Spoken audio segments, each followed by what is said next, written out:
Yo, yo, yo.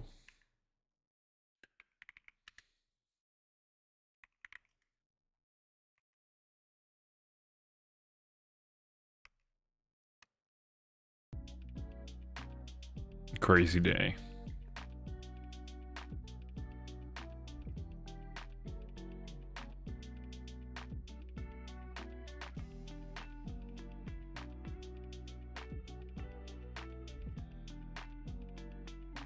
That's not what this is supposed to say. Why didn't it update? Why didn't it update it?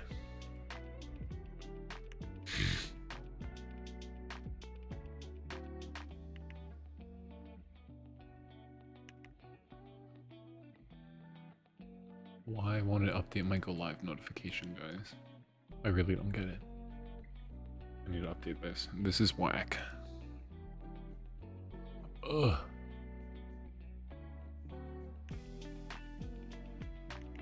This is not right. I literally changed it.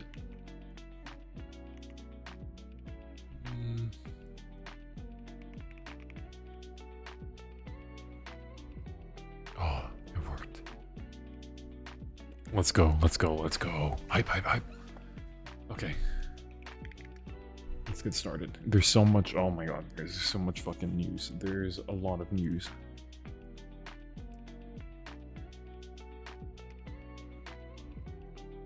Let me get chat open so I can talk to you guys. Boom, there we go. There's so much shit. There's so much shit. There's like Okta. I mean, you guys definitely heard about the Okta breach. Biden, big old Biden, big boy Biden, he signed a bill. A cyber, well, not a bill, a cybersecurity guideline. We're going to talk about that. Big old Biden. Yo, what up, Kaleidoscope? We're going to talk about big boy Biden signing in a post-quantum security guideline. Like, legislation, guidance thing. Microsoft has another zero-day exploit. Nobody's surprised because this just keeps happening. LastPass has admitted that hackers have stolen customer data. They have stolen customer vaults, which up until this point, LastPass has denied. They have denied it. Yo, what up, Dangness? Appreciate you, bro. Bro. This is crazy. This is crazy shit. DuckDuckGo has started blocking sign in with Google pop-ups, like the Google password manager thing. DuckDuckGo is now blocking that. Okta got clapped the fuck up, guys. Okta got clapped the fuck up, guys. Okta got clapped the fuck up, guys.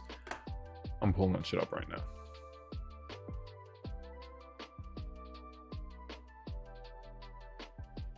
You guys aren't even gonna believe how fucking hard these guys got clapped the fuck up. You guys aren't gonna believe it. Okta just got like shreked, dude.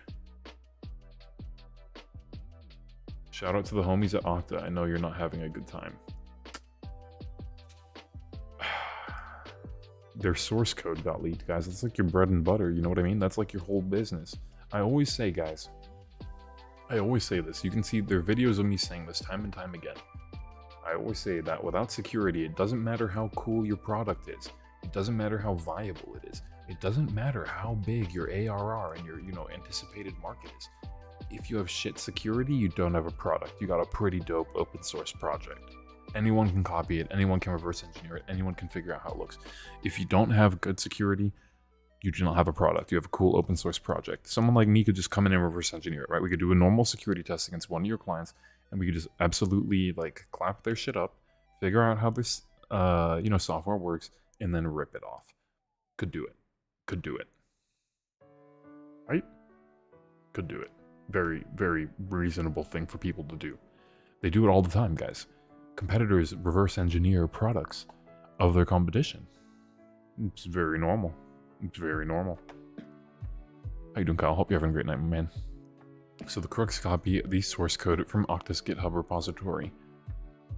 I mean, it's self-explanatory, folks. That's pretty self-explanatory, right? Like, if you don't know what GitHub is how people write and share code on the internet. Whether you're open source or closed source, whether you're a company or an open source project, whether you're a framework or you're a library, you know what I mean? Like, you're probably working in a version control management system that uses Git, or you're working on GitHub. Thank you, my man. And it's a way for people to like work together and collaborate on code when they're anywhere in the world. You have an extremely geographically dispersed team. All right. So this is an important bit for the technology industry. This is an extremely important, system, right? So how did this happen to a company as big as Okta? How much money is Okta worth? Okta's worth $10.86 billion. $10.86 billion. With a huge jump, guys. A jump from like Friday, November being $50 to like $64 in December 1st. Okta's, and they were up at 100 and then they dropped. They fell from like, 90 to like 60 in September. So hard times for tech, guys. It's hard times for tech. Yeah. Here, I'll show you guys. The 5-year here. Year to date. Right.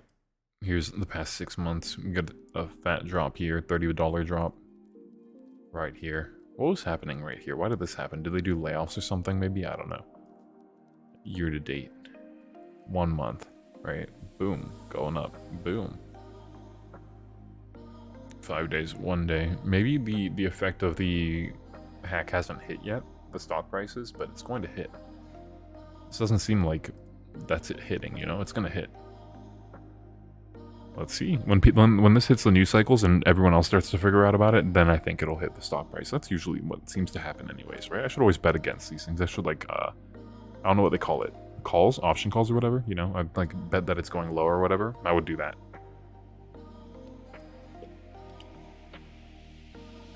This is not investing advice. Intruders copied source code belonging to Okta after breaching the identity management company's GitHub repositories. Oh man, okay. Guys, I need to pump this out and I need you guys to help me here. I need you guys to take my Twitch stream URL, the stream that you're looking at right now. I need you to put that in your favorite Twitch streamers Discord and all of the self-promo channels that you're familiar with. I need that help, guys. I really do, actually. I'm about to do it for myself, guys. I need you to do that for me if you can. And that would really help. That would change everything.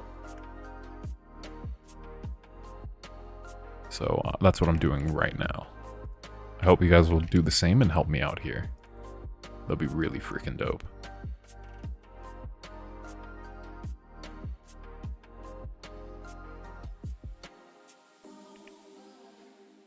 Okay, yeah, dude, Biden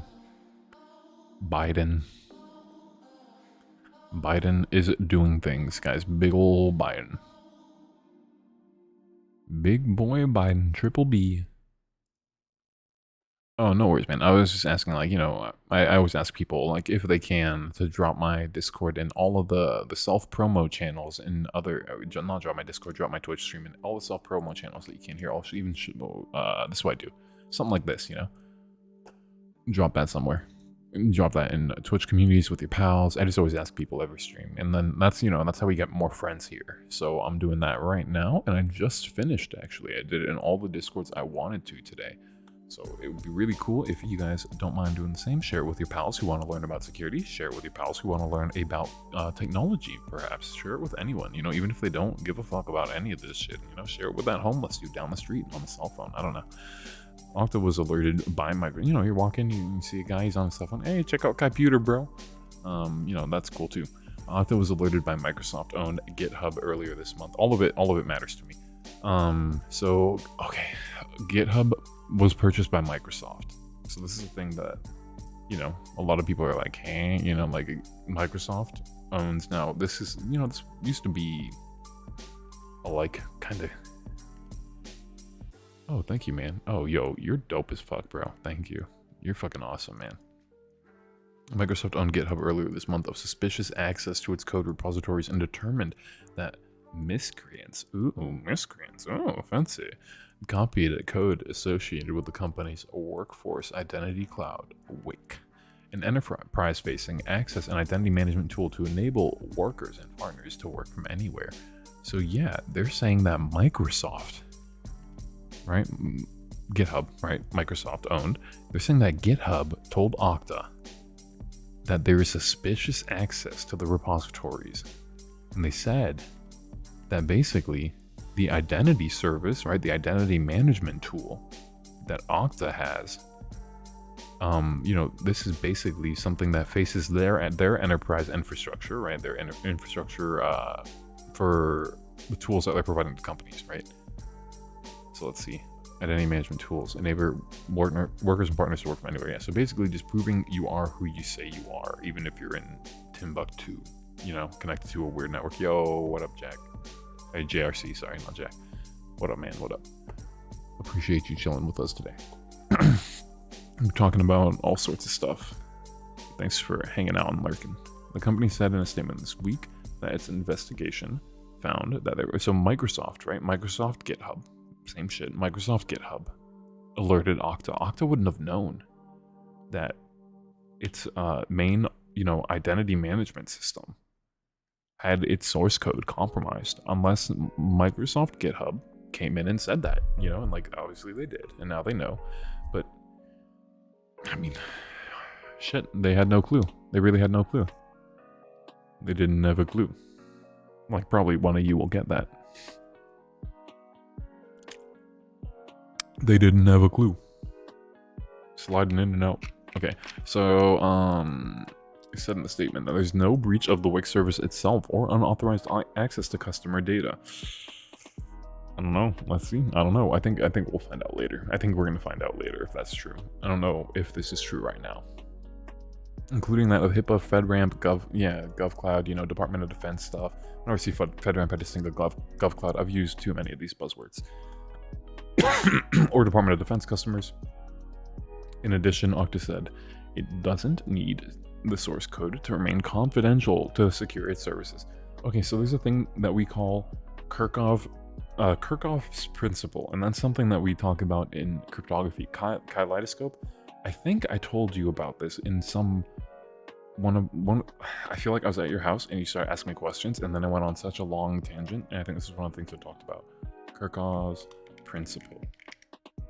So basically, no, not Chekhov's principle. Here, am I that big of a nerd that it's trying to connect me to some other nerdy shit? Here we go, Kirchhoff's principle. So Kirchhoff's principle is the concept that a cryptographic system should be designed to be secure, even if all details except for the key are publicly known. So that's saying, if I know exactly, out of all the weird bullshit I say, right? So basically, what this is saying is that even if I have head to toe, bro, even head to toe, if I've examined your cryptographic algorithm and I know everything about it, I know the back of my damn hand. If I don't have your secret key, you're still safe from any attacks to thwart your security. You know what I mean? That is the truth when it comes to a well-designed system. That is why these systems are designed in public. That's why they're competitions. That's why all the math theory is written out, proven, right? It's all proven in the hundreds of pages of, to prove that this cryptographic algorithm is secure. It's here's everything about this cryptographic algorithm. Here's everything about the fields that I use. Here's everything about how these things would work in theory. And then, a bunch of nerds are this is the best explanation, and it seems to be the most secure. We understand the system extremely well due to this very, very elaborate report. And we also, are able to prove, through number theory, that it should be cryptographically secure. And then they say, you know what? These people are such big nerds that we're going to give them an award and say that they were the best at this. They're the best nerd. So the best nerds, basically write a ton of math theory in a book. They come together. They all write a ton of math theory in a book. And then they say, hey, this should be secure. We're pretty sure this is secure. And then a bunch of the OGs are yo, this slaps. Or they're nah, dude, this ain't it. You ain't that guy.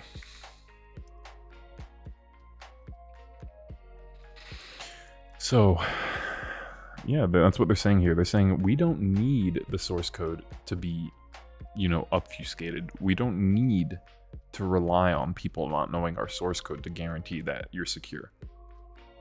Hey, you haven't missed too much at all. I honestly just started like 15 minutes ago, but basically I'm just hopping right into it because I do have a flight later. I might be on with you guys all night, honestly. Hey, if the support's fucking cool and the vibes are sick, you know, I might be on all night because I could just sleep on the airplane to California. But basically, we're talking about Okta getting absolutely smackaronied, right? Okta is like basically the company that most companies in tech use to ensure that like your identity is who you say you are, right? So it's like if you're going to work for a company and that company has a ton of services like for recruiting and for workday stuff and like, you know, all that, but you work in Timbuktu and your company's in Silicon Valley, and you can prove that you are who you say you are by using Okta's authentication services, right? It's a very nice way to like, you know, it works with your VPNs, it works with this and that, you know, you get your OTP, your one-time password, right? Like on your phone authenticator app, right? So Okta's a end-to-end authentication provider for clouds and cloud services, right? So designed and geared towards corporate enterprise users, right? So this wraps up a year of bad security incidents for identity. This is optimistic. This is optimistic. I'd also call it a terrible year. Terrible. This is optimistic saying this could be the last one. First of all, there could very easily be another thing just like this tomorrow, just like this. With an IAM provider, it could be Duo, it could be whatever, it could be OAuth. Sorry, not OAuth. I was gonna say Auth0, but that was bought by Okta. I was talking about that with somebody earlier today. OAuth, right? Auth0 was bought by Okta. He wants calling it OAuth because when I read it, I'm like putting the zero back in front. Yeah, so basically you didn't miss much. Yeah, no worries. No worries. Happy to catch you up. So, basically, yeah, suspicious access, right? So Okta was alerted by Microsoft, right? Microsoft GitHub. Sorry, I'm going to call it Microsoft GitHub. I'm going to keep calling it Microsoft, but GitHub is owned by Microsoft. GitHub, and I'm going to catch you up even more here, in case you don't know what this is. You might know what this is already. But GitHub is where people share open source code. It's also now a place where people can share proprietary closed source code. Your company can have a GitHub organization where your developers are allowed to commit code, and then they can merge it if it looks good, and they do code reviews online, and they say, hey, maybe go back and do this, and they like nitpick and they talk about their code, and you know, they have a little code party, and then they push it up, and then the magic happens in the cloud, right? And then the service is updated, right? So GitHub is it's like a cloud pipeline service, almost like it's code to cloud in like a pipeline sense, right? Like you can do actions when you push something, and it'll deploy your new service, right? Or it'll deploy a new version of your old service, right? You know what I mean? So basically, if GitHub didn't tell Okta that they were compromised, you know, it seems like they wouldn't have known that this code was even out there. But this WIC software is basically what's enabling people to work remotely, right? And verify their identity while doing so. So quick little recap there. The company said in a statement this week, right, that there's no breach of data. HIPAA, FedRAMP, Department of Defense. And they say that they don't need the source code to remain secure, right? And that is a little thing that, a little tangent I got into here. And that little thing is known as Kirchhoff's principle. And Kirchhoff's principle is basically that, you know, if a cryptographic system is only secure if I can know everything about it. Like I know my own mother, you know what I mean? Like if I can know everything about a cryptographic system besides for the key and it's still secure from my attempts of compromise, then that is a secure system. That is the principle here, right? That is the belief. Cloud Shannon, who some of you may know, very famous actually. Let's see, what's Cloud Shannon famous for? Very famous. Yeah, mathematician, cryptography, known as the father of... What's he the father of? He's known as something. I'm trying to remember. He's known as the father of something. What's he the father? Father of information theory, yeah. I think there's a movie about this guy. Yeah, World War II, MIT, right? Like, super interesting dude. Chess, right? Estimates for the complexity of chess. This is also something he's yes, this is also something he's really well known for. So he's a good mathematician, cryptographer. Knew a lot about you know, just like number theory and stuff like that. So yeah, and then chess, of course. Chess, I think, attracts a lot of those types of people. So I think he was a very interesting dude. He seemed like a pretty interesting dude.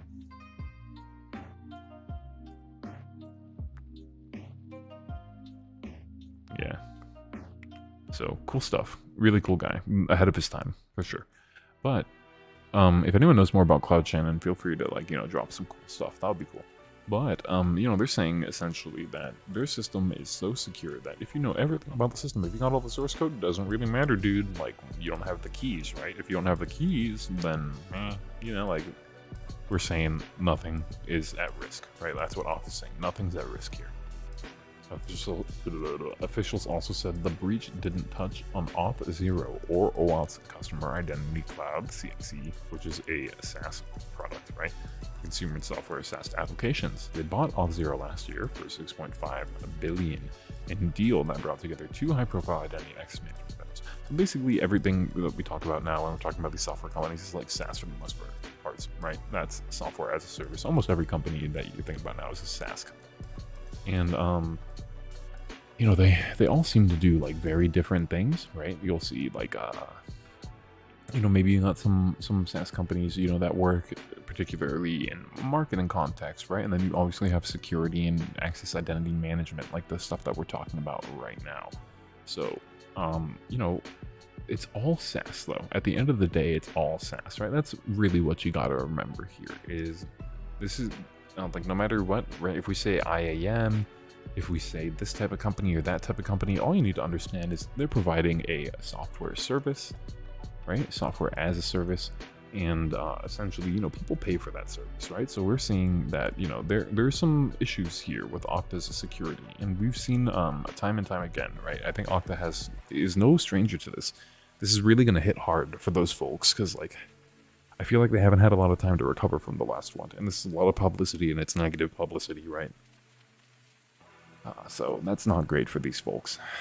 Just, being honest, not really great for these folks. After learning of the suspicious access, they temporarily restricted the Okta GitHub's repositories and suspended GitHub integrations with third-party applications. This is a really common way for things to get compromised. Somebody adds a third-party application.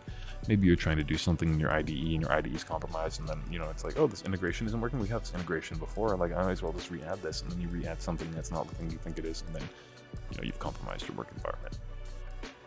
Let's see what it really was. We've since reviewed all access to GitHub software and to Okta software and software repositories hosted by GitHub to understand the scope of the exposure, reviewed all recent commits to Okta software repositories hosted with GitHub to validate the integrity of our code, and rotated GitHub credentials, Okta said, adding that law enforcement was notified. Yes, I mean, this is very clearly extreme criminal behavior. Law enforcement should be notified. For sure. I wonder what really happened, though. What really happened? It must be, you're saying misconfiguration down here. It must be misconfiguration, right? Like, I mean, that's the #1 attack vector. Matt Mullins, senior security researcher at Cybrary. They're calling Cybrary a cybersecurity firm now? Okay. I won't question that, but okay. That's news to me. That's all I'll say. I didn't know that this was considered a firm now, but okay. Yeah, they told the registrar in an email that Okta's GitHub breach is only the latest example of cybersecurity, cyber criminals, right? Aiming for developers and code. Yeah, this is happening. We know this is happening. They want to get as upstream as possible, moving upstream, right? Looking for victims in supply chain attacks. If you compromise, we saw this with SolarWinds. We saw this with everything, guys. It's just going to keep happening. Basically, if you can compromise the toolkit that developers using, you can compromise a way broader set of developers. You know what I mean? Like, you can get everybody, right? So go for the tools, and then get the developers, and then you've got the companies. Once you've gotten into the tools and you get to the developers, you've gotten the companies, right? You own them. That's what they're doing.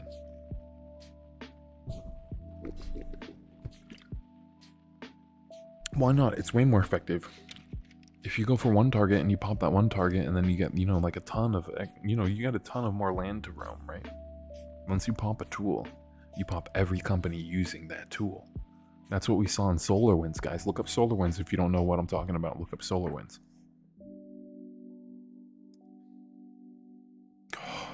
Getting access to these systems give the APTs the benefit of having early access to their targets and research vulnerabilities, such as obviously flaws in codes, secrets like hard-coded creds and scripts, misconfigurations like obvious anti-patterns, right, in configurations. I mean, you guys might think that, you know, professionals are doing the best job that they can as far as security goes. I wish that was the case, guys. It's unfortunately not always the case. We see a lot of people doing cyber negligence. We see a lot of companies doing cyber negligence. They sweep things under the rug. You know, we have this tool. Why would we buy another tool, right? It's not good. It's really hard for just consumers, I think, to feel like their data's in good hands. Do you guys agree? Do you guys feel like your data's in good hands when you sign up for like a new service or like a bank, you know, like something that you need to do? Like, let's say you need to sign up for a bank, right? Let's say you don't have a choice. Do you guys feel safe when you sign up for a new bank? Do you feel like they're gonna do like a good job like protecting your data? I don't care about the money. Forget money, guys. Let's talk about data, the real commodity here. Do you guys think they're gonna do a good job? Do you guys, like, when you're signing up for a new service, a new company, a new bank, do you guys think about that? I don't think people think about that, right? Like, I don't think we really think about that too much. I don't think I think about that too much. Even, I probably should think about it more, right? Do you guys think about that? Do you guys think about like your data privacy and like your data control from like companies? Like how they're controlling your data, how they're protecting it rather than controlling it, like how they control it, or the lack of control rather. What do you guys think about that? It bothers me a little bit sometimes. I gotta be honest, it does bother me a little bit. You guys have seen me get mad at negligence, probably. I get really mad. I get mad when T-Mobile gets very small fines. You know, I get mad when people get screwed. You know, I get mad when the bullies think they can do whatever they want, and like people lose their livelihood and their data, and you know, a ton of fraud happens, and what they get is like credit freezing for a year. You know what I mean? Like I find that to be very despicable. Okta is super important to enterprises. It should be no shocker that attackers will continue to target the security provider. Yeah, who watches the Watchmen?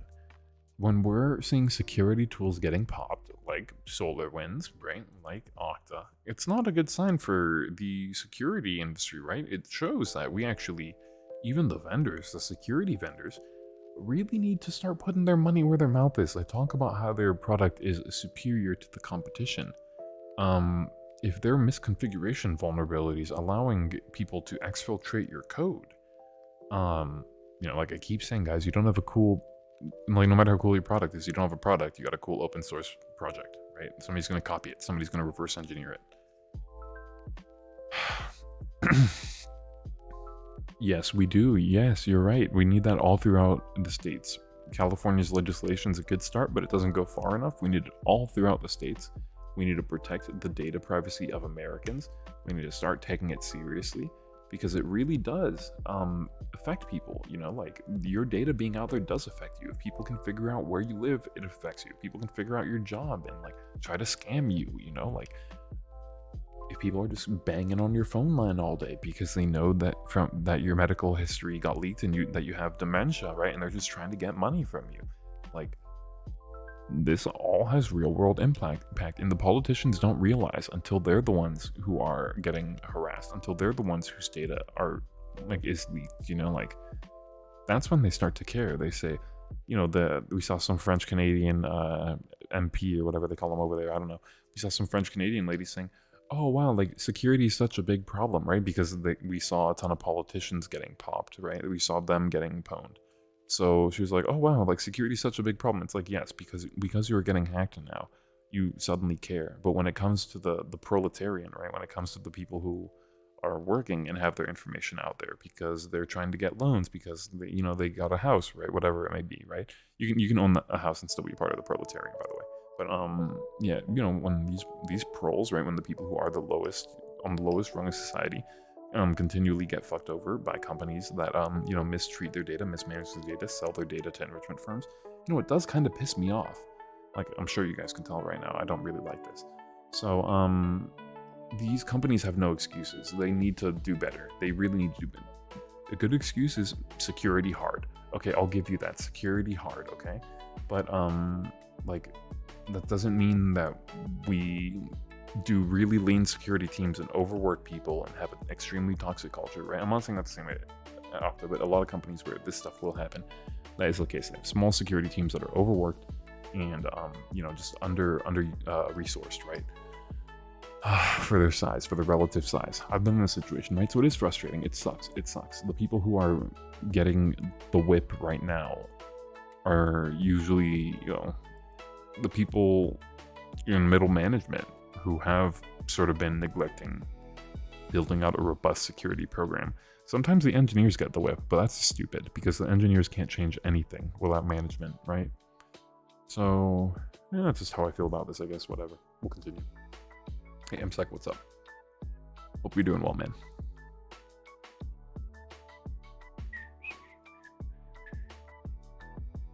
Let's see.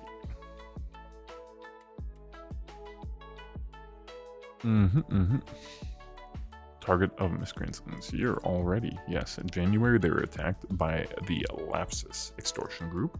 They got access to Okta's internal systems, right? They got access to a worker's workstation. Leading theory is credential stuffing, I think.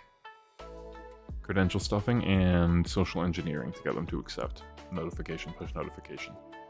Officials later, something like that, if I remember correctly, officials later in the year said that it would have been much worse if they didn't have a zero trust policy. Actually, yeah, I think it was just credential stuffing. I'm trying to remember, it was so long ago. In August, right, Group IB identified, what did they identify?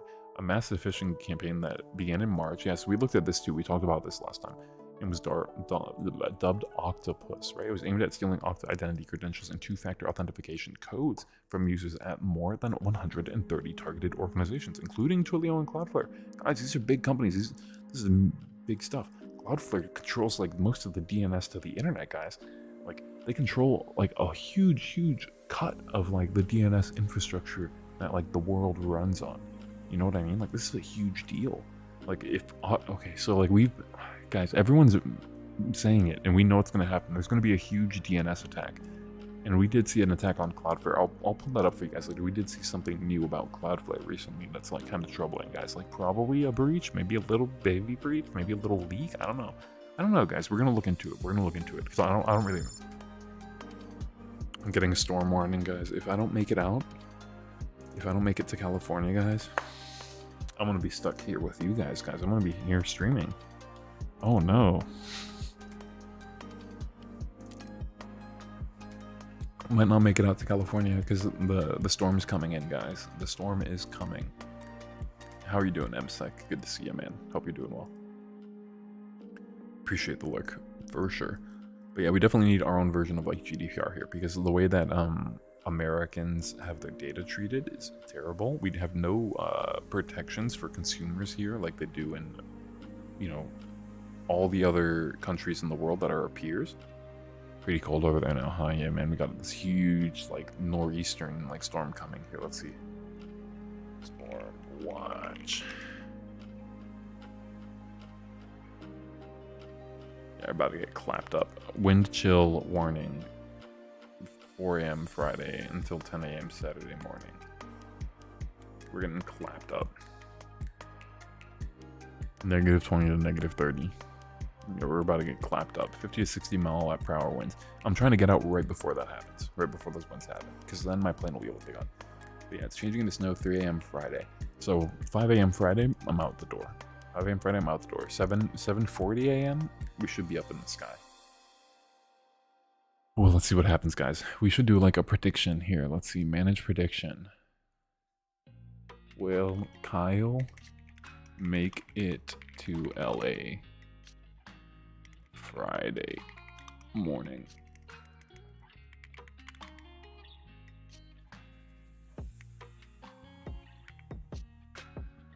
Here, I'm gonna leave this up for like 30 minutes.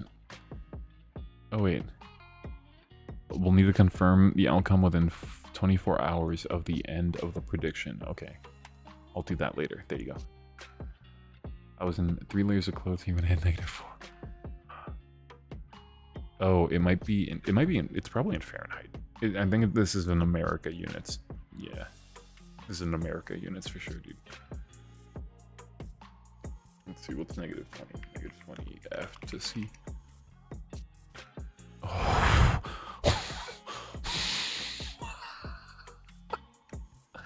Dude, that's so cold. Holy shit. Holy shit, dude, that's so cold. What the fuck?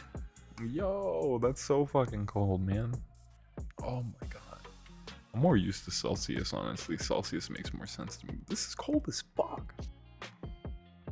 Oh my god. Ah, fuck. Fuck. Dude, I'm not religious, dude, but I'm about to pray that I fucking get out of here. Please. Please. Magical Sky Daddy, please let me out of here. Let me get out of here. It was aimed at stealing. I'm so excited. My brother wants to go skydiving in LA. I want to go so bad. It's gonna be the coolest thing ever. I'm not gonna be able to live stream that, but maybe I'll put the camera on the ground. Guys.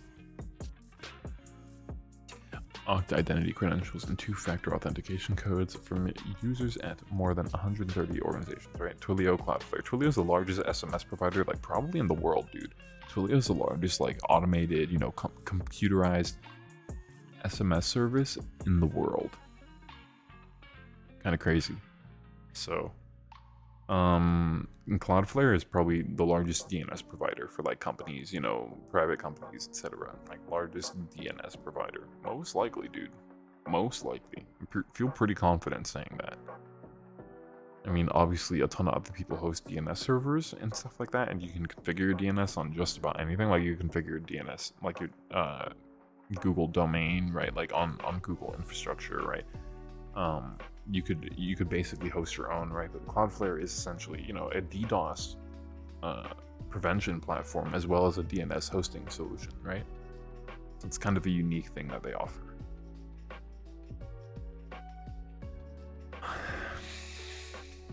And in September, Auth0 said, right, they're operating independently, right? Just like how Microsoft is kind of operating GitHub in a way. Said that there's a security event involving repositories pertaining to code from 2020 of October and earlier, before the Okta acquisition, right? So they're saying in their systems, in their old systems. However, the company said there's no evidence of that. There's no evidence of that its environments. However, the company said, what? That's terrible. This is bad English, right? Said that there was no evidence of that its environments. It's bad English, right? Of that its environment, or wouldn't you say the company said there was no evidence that its environment of that customers have been accessed? That's just bad English. Their data had been stolen, or that there were crooks in its system. That's such bad English. Oh god, come on, the register, do better. Octopus, is that really not loading?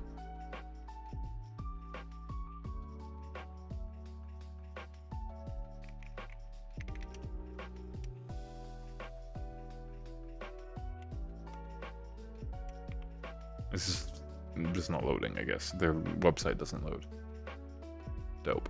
So we're gonna read this instead. LastPass. Hackers stole customer vault data. Bruh.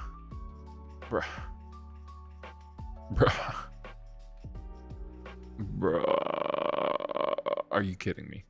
So, pretty new, guys. We're bringing you the hottest and newest cybersecurity news.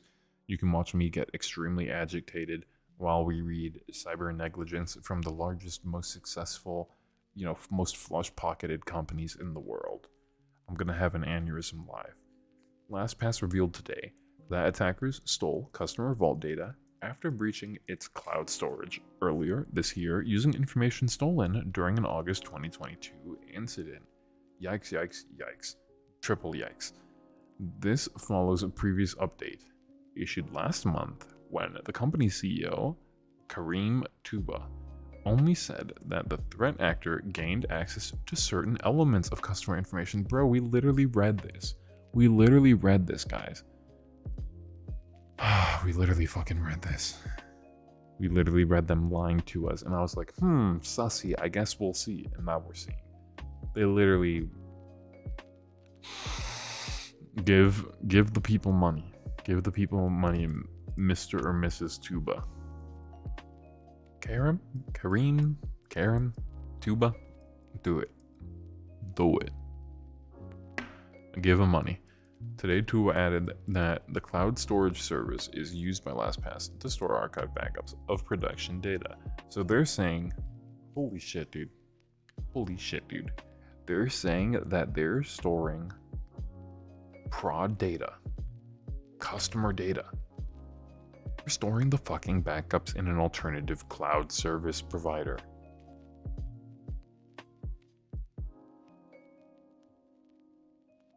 They're storing customer data in backups. I would never use this service again. I would never use this service again. The attacker gained access to LastPass's cloud storage using cloud storage access keys and dual storage container decryption keys. Dope. Stolen from its developer environment. As we talked about, as I talked about in the last article, literally in the last article, you pwn the tool, right? You pwn the developers, you pwn the organization, right? You pwn the developers, you pwn the organization, right? You just, who cares about Jenny from accounting? Who cares about Marco from marketing? Marketing Marco? Who cares about marketing? I'm going to use that from now on. Who cares about marketing Marco, right? It's all about what's on Daniela Developer. That's a worse one, but we're going with it. Daniela Developer and Marketing Marco, right? So you want to get what's on Daniela Developer's computer. You want to get her environment credits. You want to get all that shit. Marketing Marco, who gives a crap, bro? I don't want access to your freaking email campaigns and your email list. I mean, that might be juicy for some people. Some people might be like, give me them email lists. Dave Developer, that's a good one too. I was trying to go with the girl name, but I was like, damn, Danny. I'm just gonna say Danny. There you go. Boom. That's gender ambiguous, bro. I'm so fucking I'm ahead of these fools, bro. Can't even see in my rear view. Like, damn, bro. We're gonna be gender ambiguous with our examples, bro. Damn, we're pretty fucking lit. All right. Danny Developer, D-A-N-I, bro. Not even a Y, D-A-N-I. We're out here. So, Danny Developer and shit. I need one with an M. That's gender neutral, guys. Give me a gender neutral M name real quick. I was thinking Mandy, but Mandy's definitely a girl's name. I've never met a dude named Mandy. Shit. All right, let's think real quick. Let's give us a quick think. I'm not gonna cheat. I'm not gonna use Google. Gender neutral M name. Shit. I don't know. We'll figure it out one day. Someday there will be one and we'll be like, shit, that's the one. Somebody's gonna come up with one. The threat actor copied information from the backup. Bro, they're copying it from the backup, bro. Oh my god. Oh my god. Oh my god, bro. Oh my god. Oh my god. Oh.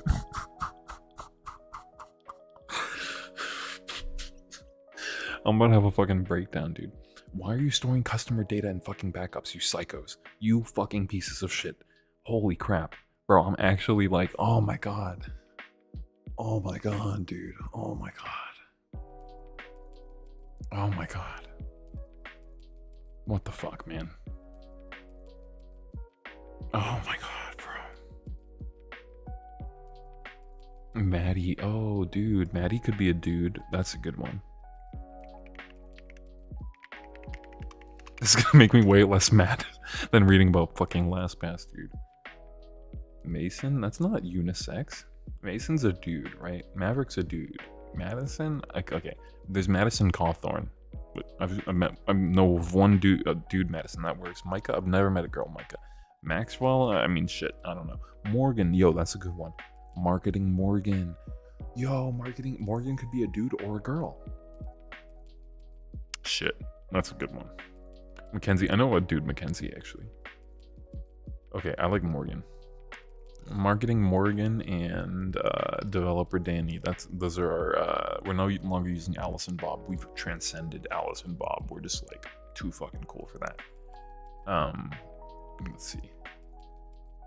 Bro, this is actually gonna give me an aneurysm though. Like if I read that again, I'm gonna, oh my god, dude, this part's gonna give me, like, they literally copied it from backups, bro. I'm gonna fucking, I already freaked out. I'm not gonna freak out again. I'm probably gonna freak out when I read this though. The basic account customer information, right?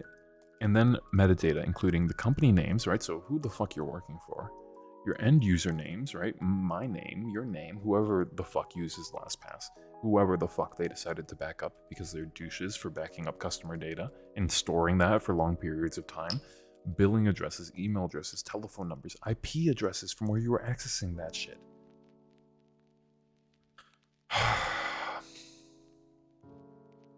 bro, I'm gonna have a fucking aneurysm, dude, reading this shit.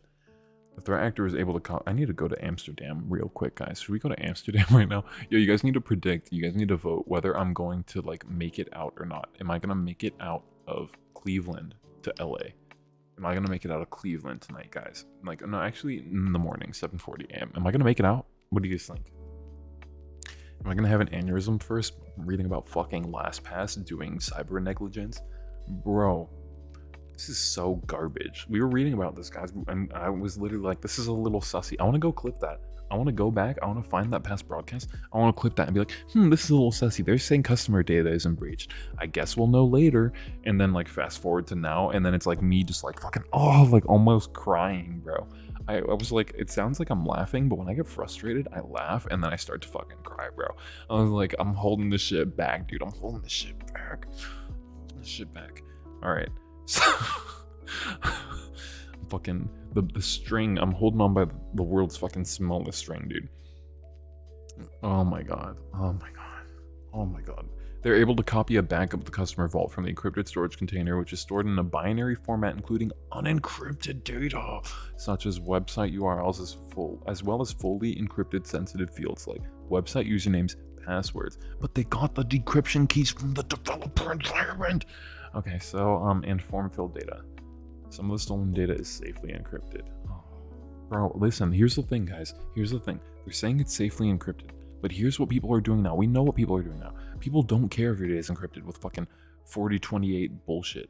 You know what I mean? Like, nobody cares if you have, like, a crazy fat key. What people are doing is they're taking all that encrypted data, they're saving it, and they're going to wait until they can crack it later. Who cares if it takes a couple years? We're at the point where we're at an advent of computing where a lot of our crypto, a lot of our hashing schemes, we're starting to see collisions in SHA-1. SHA-1 got deprecated. We were seeing that. We read about that before, right? You guys remember that? That was like literally the last time we did this. And it just happens, right? The security industry moves so fast, right? So like we know that people are storing data, they're hoarding it. Probably petabytes, let's be real, probably petabytes of data, from credit card informations to social security numbers that are encrypted. They're holding all of this. They're holding this data that is high value and is hard to change for a lot of people, right? And they're more than happy. Yo, what up, Boba Lung? You're a fucking real one, man. Thanks for hanging out with us tonight. Yo, Vim Fox, appreciate you too, Lurk, and appreciate all you guys. So they're ready to just fucking hold on to this data and wait until they can decrypt it. Nation-state actors are going to have access to immensely more powerful computing resources in the coming years.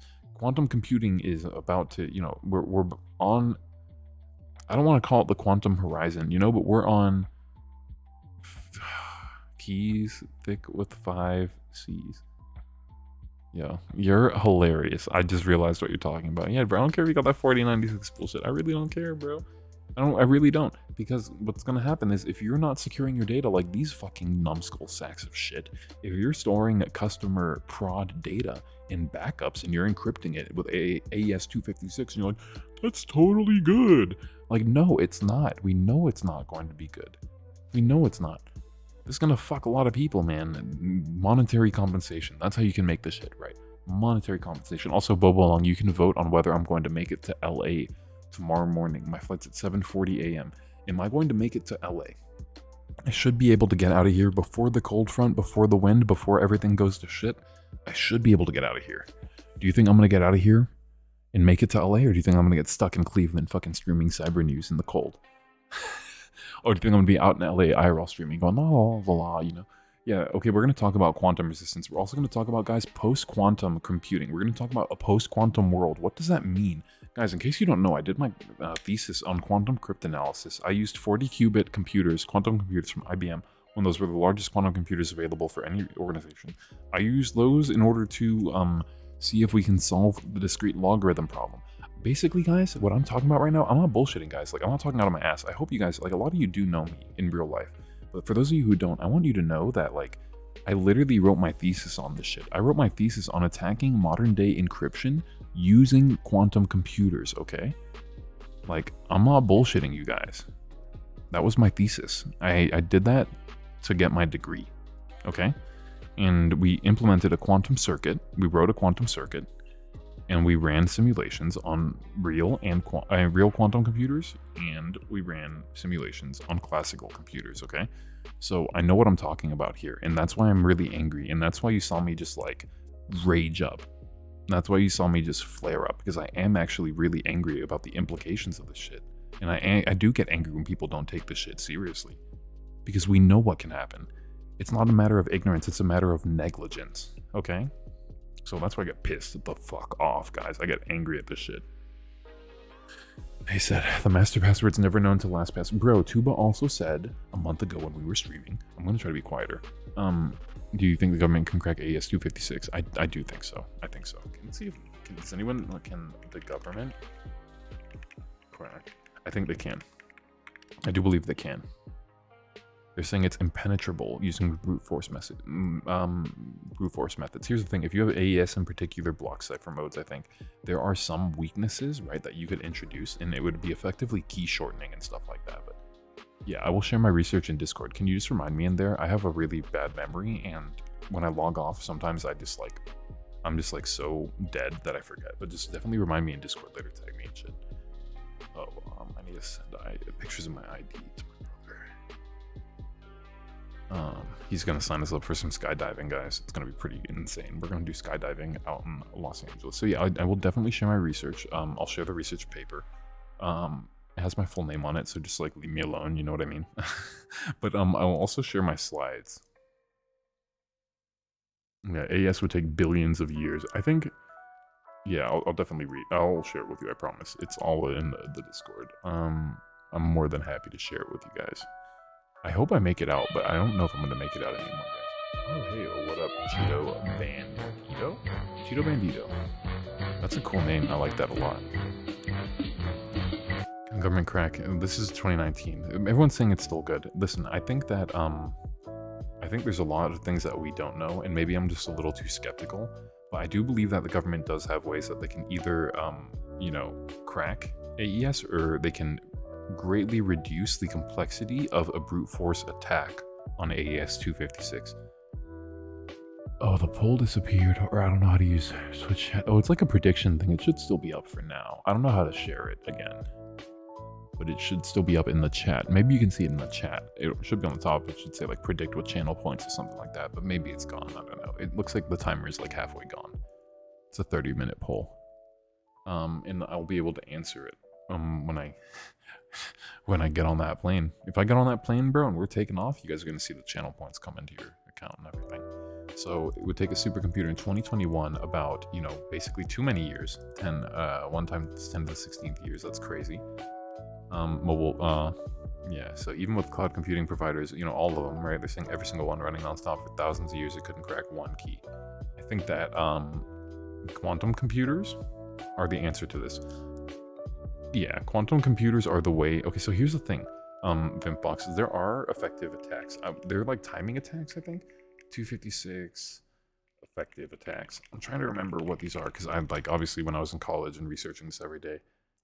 But yeah, here we go. Key recovery attacks of practical complexity on AES 256. So you can effectively, if you can set things up the correct way, right? If you're controlling the system, you can reduce the effective key space of a 256 AES key. And yeah, here they talk about that a bit. Here, I'll share this with you guys in case you guys are interested. But basically, and oh yeah, thank you so much for the follow. I really appreciate that. All support really means a lot to me. So that really helps. I appreciate you. So yeah, key diff, they're talking about that here. We're not going to get into that too much. It's a lot of math theory and stuff like that, and I don't really want to bore everyone. We talk about modulo arithmetic, we talk about rotating bytes, yeah. So like, here we go. Hoo-wee, baby. So AES contains S boxes, and S boxes are complicated, and I used to dream of them when I was doing too much of this stuff in the day. When I was in the lab every day working on my thesis, I literally started to dream about like S boxes and quantum circuits and quantum gates, and I was just like, whoa. I was like freaking out of here, bro. I was out of here. But they're showing different types of attacks here, actually. They're showing different patterns, right? Ways that you could attack these S boxes. It actually looks like that's extremely complex and extremely difficult, but it seems like it could happen. It seems like they made it. Oh my god, bro. This is insane. This is actually insane. Yo, I'm gonna have to come back and read this later, guys. We stumbled upon something that's actually really fucking cool.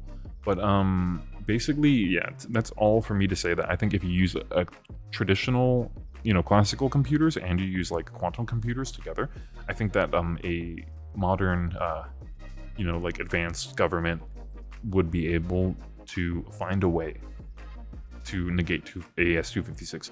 I would say that they probably already have. You know, I might sound a little crazy here. I would say that they probably already have to some degree or another. I mean, we literally have seen, you know, black boxes, right, that a company shows off where you can plug in an iPhone and, you know, it will unlock it, right? So, I think there are a lot of things that we're not aware of, and I think if the NSA, for example, let's say the NSA, because they're a fun scapegoat. Let's say the NSA had a machine, a black box, that, you know, effectively negated AES-256. I don't think they'd tell anybody about it, right? This is all theoretically speaking. Of course, it wouldn't be a black box. Of course, this and whatever, right? We're just theoretically speaking. I don't think anyone would know. I don't think they'd let anyone know. I think that you would have to be in the highest rung. Exactly, Vim Fox, exactly. Because, and here's the thing, right? We learn this in school, right? When we're studying this stuff. And because, you know, we talk about this stuff. We talk about this stuff, right? We're trying to understand it too. So if the NSA, for example, figured out how to effectively negate AES-256, if they told everybody, they would switch fucking ciphers. They would switch ciphers, guys, and they would not use the same cryptographic algorithm. They would not use a cryptographic algorithm that has been proven to be insecure. Why would they? Why would you use a hashing algorithm that's been proven to have collisions? They wouldn't. So if the government came out and said, we have effectively negated AES-256 using a combination of attack methods that utilize quantum and classical computers, everybody would be like, okay, on to the next. Agree or disagree? That's what you'd have to do. That's what you'd have to do. That's what most companies are going to do. Whether they do it sooner or later doesn't matter. That's what they'd have to do, objectively, right? So they're not gonna tell anybody. But I think Vimfox, I think maybe. I think it's a big maybe. I can't be super confident, but I think that I don't think it's far-fetched to claim that they would have those capabilities. We understand number theory very well, and you know, it might hurt my head, might hurt your head, might hurt our heads collectively if we, you know, but they have so many people to throw out these problems and so many resources, and they can come up with any pretext that they want to justify the amount of resources, financially and, you know, personnel, that they would throw at such a problem, right? That's another thing, I think, is this sort of pretext. It could be national security, it could be this, it could be that, right? So I think it's a sticky situation once we start getting rid of encryption. It's a slippery slope into, you know, all sorts of bad things. I'm sure you guys know. You guys are based, so. You guys are fucking based. So, yeah, according to Tuba, the master password's never known. I don't believe anything this person says. They lied to us last month, okay? I don't believe anything this person says. It's not stored on LastPass systems, and LastPass does not maintain it. Also, in their defense, they could have not known that user vaults were being leaked, but they did say that they were certain that no user vaults were being leaked. I'm gonna clip that shit from my previous stream. If somebody can go back and find it, you're a fucking G. But like, I'm gonna clip that shit, because we definitely talked about, like, a long time ago, we talked about the same person saying that none of the user vaults were leaked. And Tuba, you know, damn, fat L, that's a huge L. Hold this. So, customers are warned that the attackers might try to brute force their master passwords to gain access to stolen encrypted vault data. Yes, they're going to try to brute force your master password. Why wouldn't they? Then they get all your other passwords, and they log into your bank, and they log into your this, and they log into your that, and then they have your address, because unfortunately, LastPass leaked your address and your IP address. Oopsies, we're sorry. So they leaked your address, they leaked your IP address, they leaked your location. I'm not going to. A criminal, if I was a criminal, I would spoof your location. I would try to brute force your master password. And then after I have your location spoofed and I have your master password, what I'm going to do is I'm going to try to log into all of your other services, your bank, your this, your that, your other thing. And I'm going to literally just spoof my GPS location to your exact geo coordinates. I agree. If anyone says ZKP, if anyone says zero trust, and they mean like something other than that, they mean like knowledge of a system instead of like, you know, knowledge of an entity, it makes me want to like slap myself a lot. It makes me want to be like, pew, pew, pew, pew, pew. You know, like, I mean, it's like, it's very distinct from the Kirchhoff's principle, right? If somebody's like saying that you have no knowledge about a system instead of having no knowledge about an entity or device, right? And like how you trust devices, right? And trust anchors and stuff like that. I think it's definitely a very different conversation. And when people say zero knowledge, I think That should be reserved for ZKPs, right, and Zero Trust. But also, here's the thing. I think Zero Trust right now, I think Zero Trust is like, it's like a weird snake oil salesman. You know what I mean? Like, you can't really trust them. I don't really trust anyone who tells me that they have a zero trust solution, like through and through. Because I don't think they do, you know what I mean? I don't think, okay. We're not going to go down this rabbit hole. This is controversial.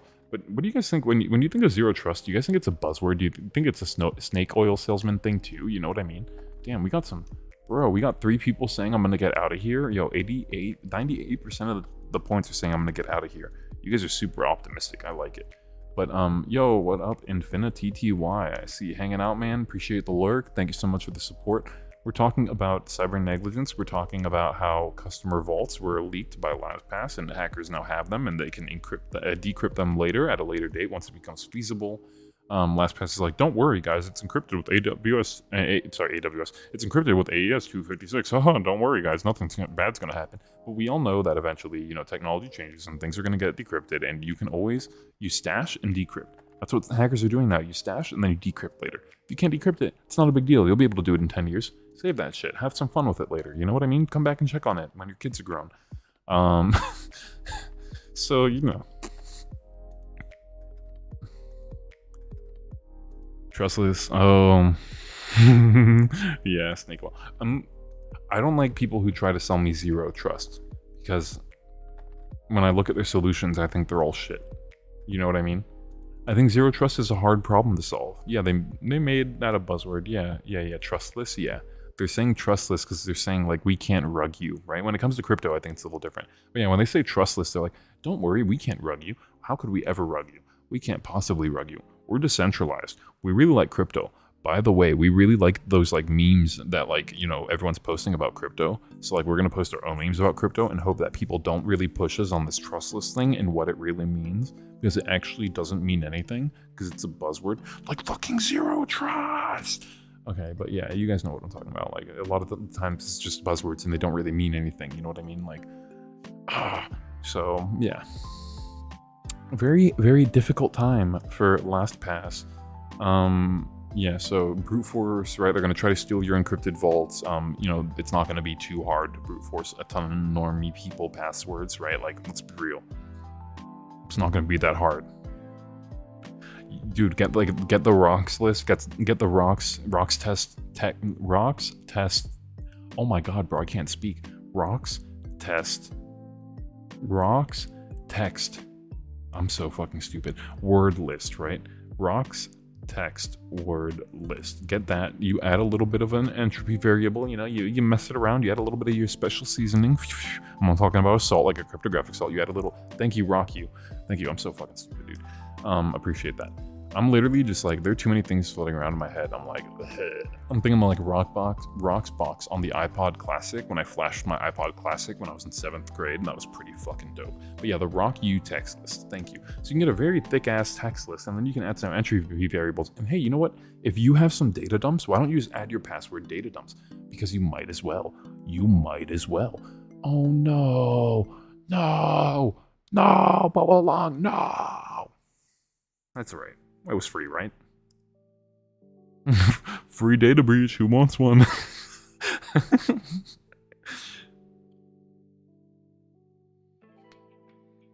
However, this would be very difficult and time consuming if you've been following, bro, we're talking about normies. We're talking about fucking normies, bro. We're talking about your grandma. Your grandma's password is bluecat123, my guy. Like, oh. Nobody ever reuses passwords. Yeah, bro, totally. Nobody ever fucking reuses passwords. You know, like every single password that anyone's ever put on the internet is goddamn unique and a fucking special snowflake. Okay, I'm done freaking out. If you do, it would take millions of years to guess your master password using generally available password cracking technology. Bro, why am I so angry at this, bro? Why does this make me so angry, guys? Like, am I crazy? But I'm really just like, this makes me so angry. The fact that they're saying it's fine, it's AES 256 encrypted, and they're saying, don't worry, it's going to be really hard because you've been following best practices. Do they not know normal people? Do they not know normies? I know you know fucking normies, bro. My partner uses Bitwarden. You know? Oh, dude, I'm sorry I read that so angrily. I'm sorry I read that so angrily. Oh man.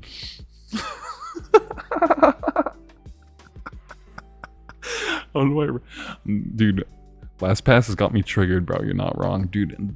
The gross neglect of users' data privacy really do be getting me triggered on the internet, like straight up, bro, straight up.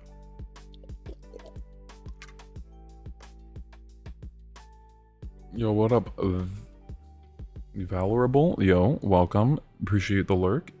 Welcome. So it would be very time consuming, very difficult. Bro, it's not. It's not. No, like this is bullshit, right? You add a little bit of entropy, you know, a little Salt Bay action on that, you know, let it just come off the elbow like, oh, you know? And like, dude, you're in there. You're in there like swimwear. Thank you. Welcome. Welcome to the chat.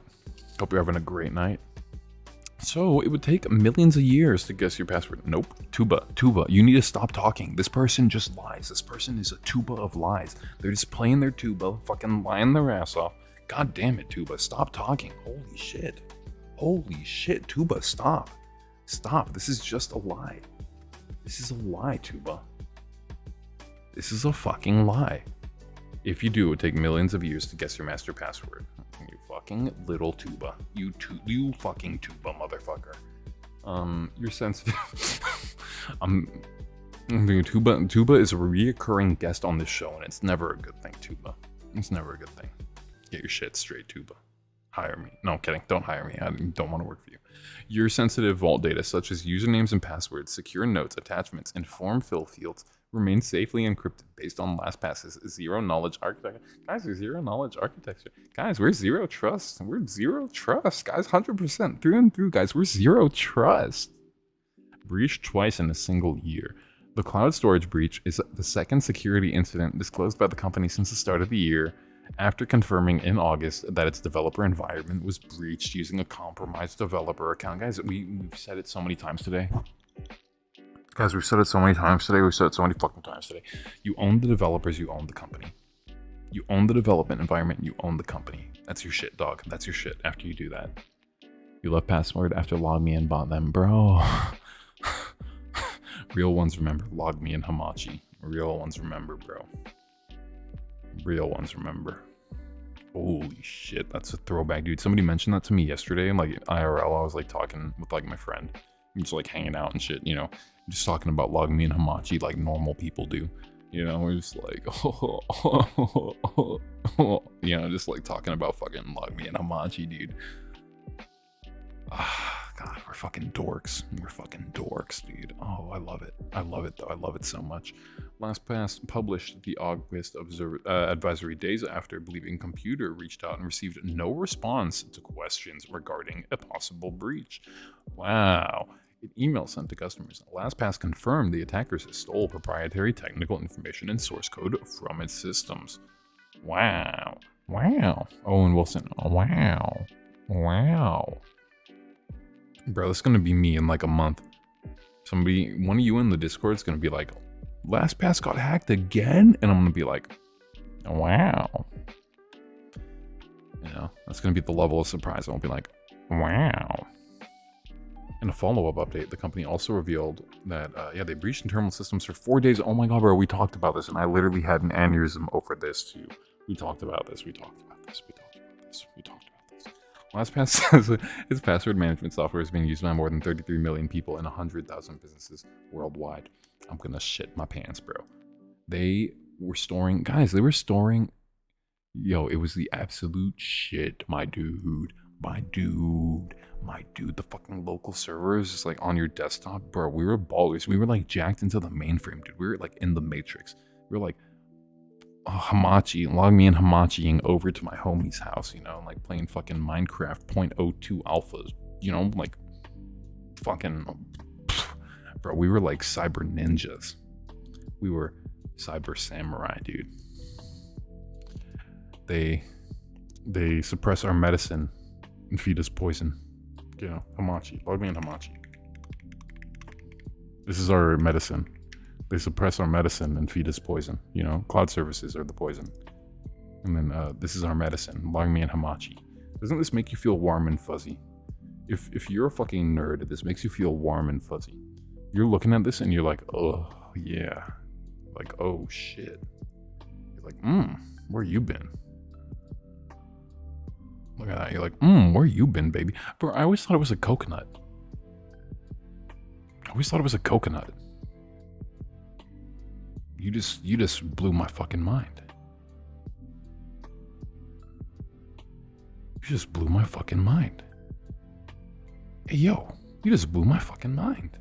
Is this a... Okay. I was gonna say, dude, because if you knew something, you gotta tell me. If you know something, you gotta tell me, man. If you know some fucking lore about logos, you gotta fucking tell me. I'm gonna lose my shit. All right, so LastPass is sugging. Bro, safely encrypted. Some of the stolen vault data, some of the stolen vault data, bro. The metadata is not encrypted, guys. Your address is not encrypted, guys. Your IP address is not encrypted, guys. Your username to all these services, or, your username to the services was encrypted. I'm lying. I'm lying to you right now. I'm pulling a tuba, guys. Whenever we're lying, we're gonna say we're pulling a tuba from now on. That's like an inside joke. This is some lore. We're setting some deepest lore right now, dude. I don't know if it's a bowling ball or a coconut, though. Somebody needs to get to the bottom of this. We need to. They can't keep getting away with it. The ambiguous logos, they can't keep getting away with it, guys. Okay, so we need to find out bowling ball or coconut. Yo, wait, can we vote? Oh my god, I want to vote, guys. I want to vote. Vote. Here. Hamachi. Here, log me in Hamachi logo. Guys, coconut or bowling ball? Here you go. Let me reopen this, guys. I'm gonna go to Amsterdam. I think you guys should all go to Amsterdam or get you a little drink, get you a little snack. I need to do a bio break, guys. I need to walk around for a sec. I need to stretch my legs. I'm in a gaseous state. That's all I'm gonna say, guys. I need to fucking rip ass. So I'm gonna go and I'm gonna take a bio break, and you guys should too, okay? And then we're gonna get back to the cyber news. And you guys are just here, I'm gonna allow additional. Wait. No, I'm not gonna allow additional votes. Everyone gets one vote. Okay, I'm throwing this on. We're gonna do a bio break, but I'm gonna stay on the mic talking to you guys, and I'm actually gonna walk around with chat on my phone. It's dude, I'm doing something crazy. Check this out. Some of you have seen this. Check this out. You see this right here? This is the key to the future. This is gonna break us out of the matrix, okay? We got a microphone here, so I'm gonna break out of the matrix. I'm gonna go and I'm gonna use the bathroom, okay? But I'm gonna be able to talk to you guys. You won't hear me shitting or farting because I'm gonna mute it. But you guys should definitely take a little bio break, take a little stretch, and we're gonna get right back to it. We're getting right back to it, guys. I'm gonna pump out a ton of news. We have so much news. We have to talk about Biden, guys. We have to talk about the post-quantum world. I want to tell you guys what post-quantum means, right? And I want to show you guys. I want to show you guys something that's substantial. I don't want to show you guys some bullshit. You know what I mean? I don't want to show you guys some fluffed up bullshit like we were talking about earlier. There's a lot of fluffed up bullshit. Bio break, and then post-quantum world. We're gonna talk about that, and that's a promise. We're gonna talk about that, guys. I don't want to give you the fluff. I want to give you the real shit, guys. I want to give you the real shit. I literally only want to give you guys the realest shit. I want to give you guys the things that are gonna make you think. The things that are gonna inspire you to get involved in the industry. I want to help you guys learn whatever you want. Whether you guys want to learn programming, wording, bio break, what? Oh, I want to give you guys whatever you want. Wink, wink, nudge, nudge. But no, seriously, what I want to do for you guys though is create a community where everyone feels like they can kind of engage and learn about security and learn about programming. That's what I want to give you guys. So live programming, guys. We have live programming coming in with our friend, our great friend. We're going to be working on our nonprofit together. Our nonprofit's all about helping people through mentorship, guys. It's something I'm very passionate about, as I'm sure you can tell. I love mentoring people. I love teaching people. Everybody who knows me can attest. I just love helping people. It's fun. And I get a lot of selfish gratification from helping people figure out how to code, figure out how to do security stuff. I love it. It's really great. It makes me feel warm and fuzzy. And I'm doing something that actually matters rather than working for some fucking company, right? So if you guys want to support that, the number one way you can do that is by supporting the stream. Another way that you can do that is by helping me with my nonprofit, which I'll talk to you guys about too. Let me go plug this in, guys. I'm going to plug this into the back of the computer, and then I'm going to put this on my shirt like so. And then I'm gonna be able to talk to you guys while I do my bio break. So guys, get you a little drink, get you a little snack. You know what I mean? You deserved it. You're cute. You know, you're looking kind of cute, but you're looking kind of famished as well. You know, I'm concerned about your well-being because I'm your hacker daddy. So go and, you know, again. Oh wait, that changed both of them. Why did that change both of them? Okay, it changed both of them. I'm not gonna worry about that for now. I'm gonna make another one later. But we're gonna leave this one for now. All right, guys. I'm gonna get ready to like keep going, guys. I want to keep going. Like I want to push a couple more hours out. It's super late and I'm supposed to go to sleep because I have a flight, but I can just like die on the airplane and just like pass out, you know? That's totally fine too. So I'm going to keep going for you guys. I want to keep going for you guys. And if you guys want me to keep going, you know, like I'm going to keep going. So I appreciate the support. I'm going to be watching you guys in chat remotely. And vote, guys. Vote bowling ball or coconut. Bowling ball, coconut. Bowling ball, coconut. Bowling ball? Coconut. Bowling ball. Coconut. Bio break.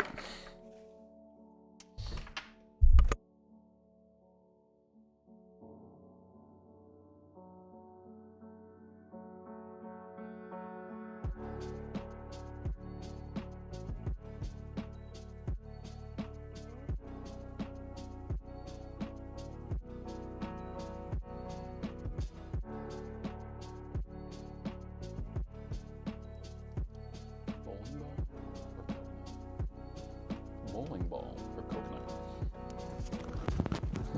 What do you guys think?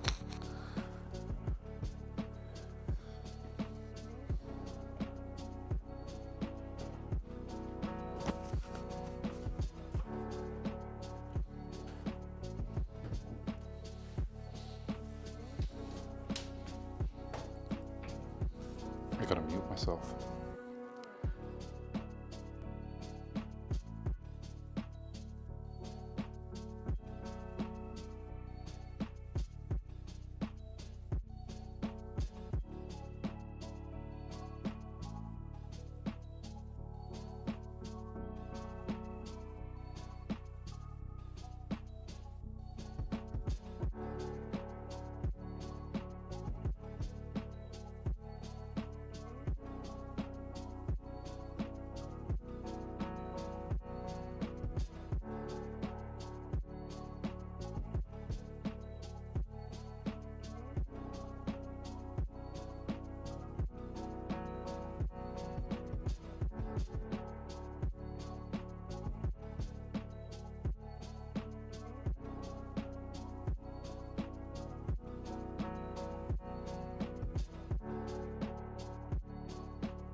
I'm coming back soon. Gotta take a little trip to Amsterdam, guys.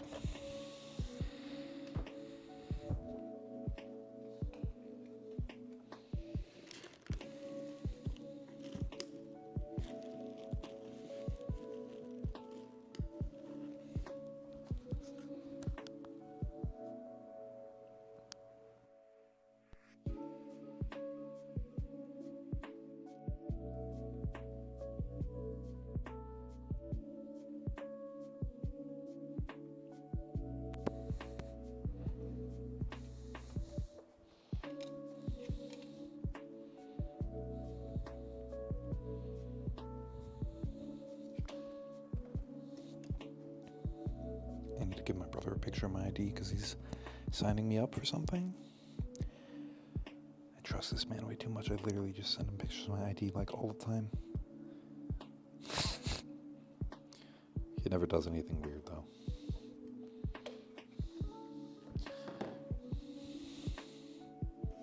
He just wants to sign us up for fun activities. My brother is really big into craft beer, and I enjoy it as well. But he's also into craft mead, and that's extremely exclusive. Like, you need to sign up, and you need to, like, basically get lucky in order to obtain a lot of these mead releases. So sometimes he signs me up for them to increase his chances. And it's a very smart thing to do, for sure.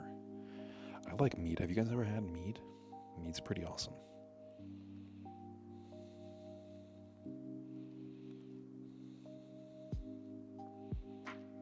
It's like alcoholic honey. It's so good.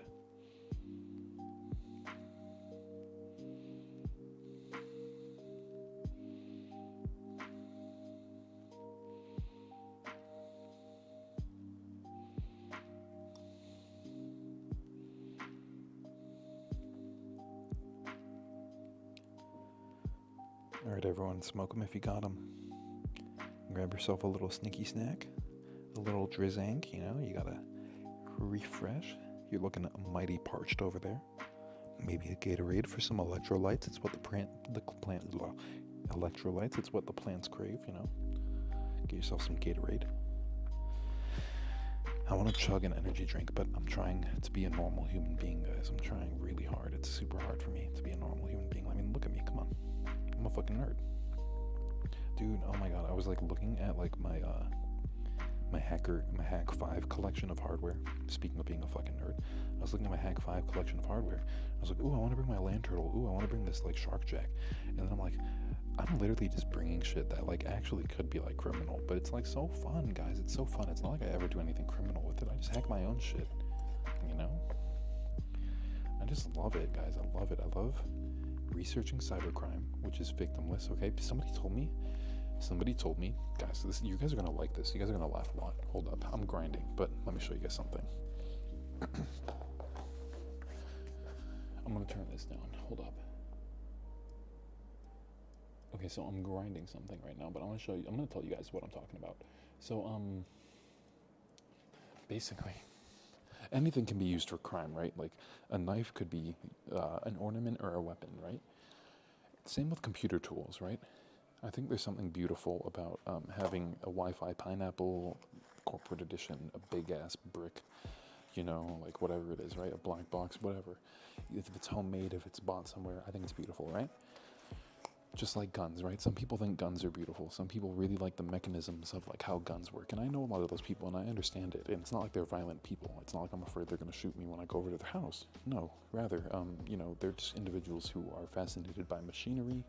And the same way I'm fascinated by cybercrime. I know some people who are fascinated by murders the way that I'm fascinated by cybercrime. Does it mean they're going to go out and murder people? Of course not. Does it mean that they think murder is a good thing? No. Oh, JRC, thank you so much for the support, man. Appreciate you. You'll know if I made it to LA or not based on the points next time. We'll see. And based on where I am, I guess. But thank you so much for coming through. Appreciate you a lot. Hope you have a great night. So basically, cybercrime is interesting. I find it interesting the way that some people probably find, murder mysteries interesting, or how they find true crime interesting.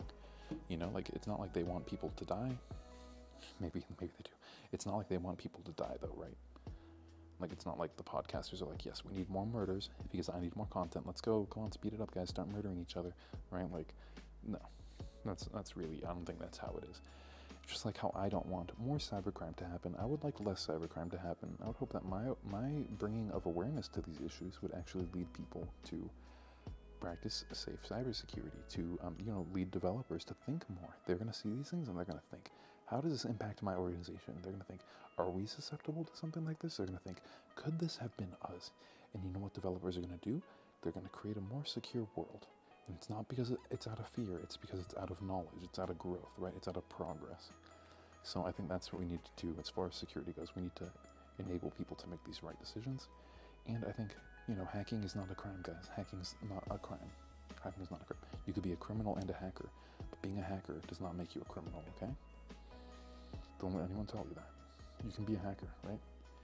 Guys, my dad, when I was younger, my dad said that hackers were kids who had too much power and too much time on their hand, you know? And then he saw my career and he saw my life and he saw like what I've been able to do and the impact I've been able to have on people. And you know, he apologized for that. And it actually meant a lot to me because, you know, it's a very discouraging thing to hear. So, you know, but I was like, hey, you know, you said that thing a while ago and you're not wrong. You know, I was a kid with too much power and too much time and look where that got me, right? So fuck it, guys. You do you, okay? Don't let anyone tell you what you can or can't be, even if you love them, even if they're your parent, right? You don't have to be a hacker and a criminal. You could be a hacker and everyone's favorite person who helps them learn and grow and gives them the warm and fuzzies. You could be that person. You don't have to be a criminal. And you could live a way more fulfilling life with just as much monetary nourishment and intellectual nourishment, all right? It's facts.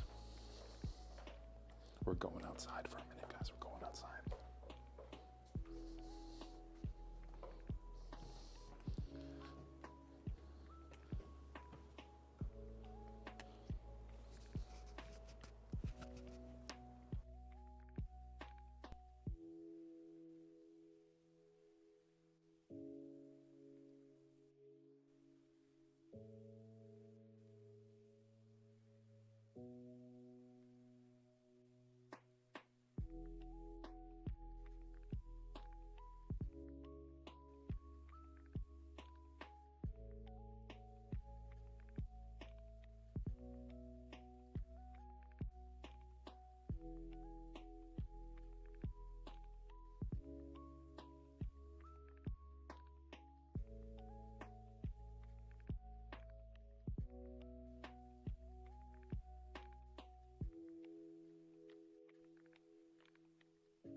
It is raining like crazy.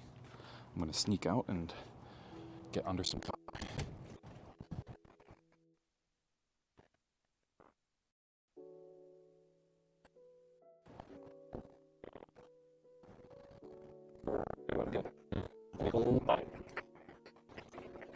Laying down the law when it comes to quantum supremacy and quantum resistance. In the future, we need quantum. Think about a post-cybersecurity world.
so sorry, that's probably loud as fuck. I'm unplugging.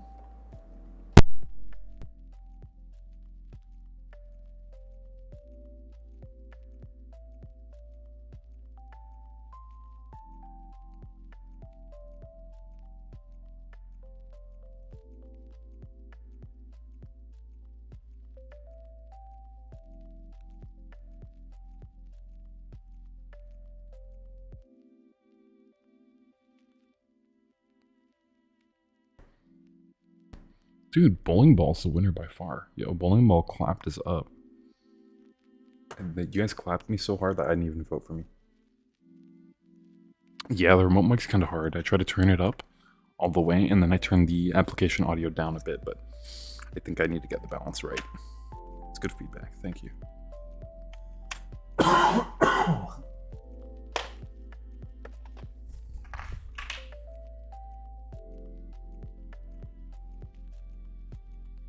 Okay, here we go.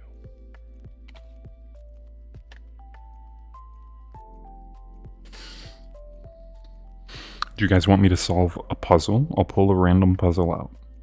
Look at all these puzzles. Or do you guys want me to just go right back to news? But I could solve a puzzle first if you guys want. Here, let me move my head. There you go, look at these puzzles. Here, let me move this. You guys want a random puzzle? Or do you guys want me to go right back to news? Random puzzle or news? What do you guys think? I'll pull one out.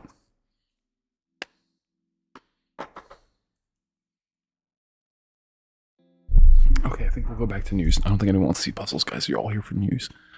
Let's talk about Big Brother Biden. Big Brother Biden. He's a big brother, you know, he's impeding on our rights. No, I'm kidding. I think that Biden's... might piss people off. I think Biden's your typical neo-lib, you know what I mean? I'm not too impressed by him. It's not like he's doing anything that really changes my life, right? Or like anyone I really care about. But I mean, the student loan thing was cool. That was based. Student loan shit was based. I'm on the news. Do you guys want to see me on the news talking about the student loan debt relief? I literally like talk about it. I'm on the news talking about student loan debt relief. I don't get anything from it. I don't. It doesn't help me at all. I have loans, but I don't get anything from it. I don't qualify. But I still think it's awesome. I told him that on the news.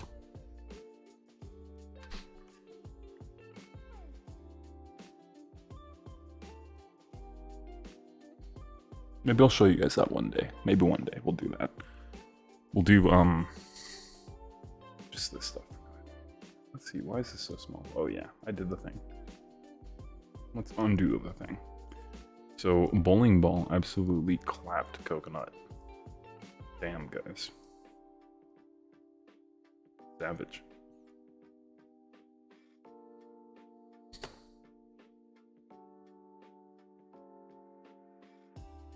Just like real life, a bowling ball would win. You know, bowling ball versus coconut, that bowling ball's gonna win.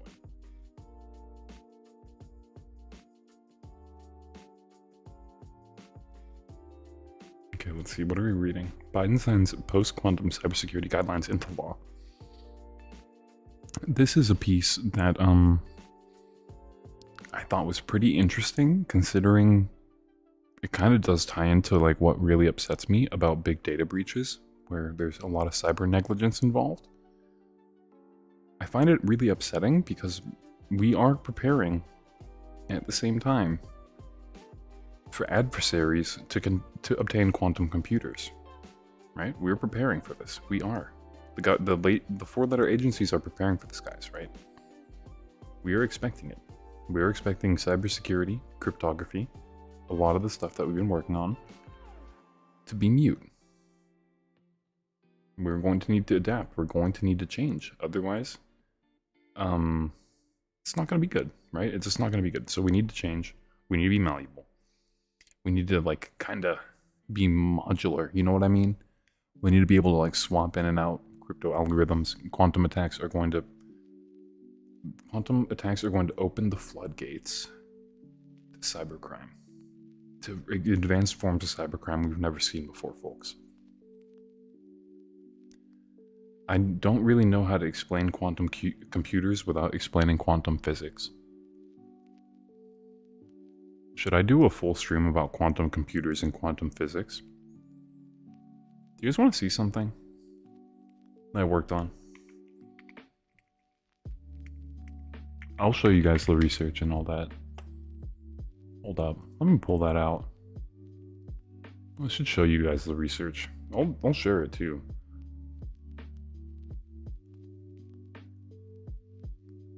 Okay, let me pull out like one slide deck. This is slide deck number 3.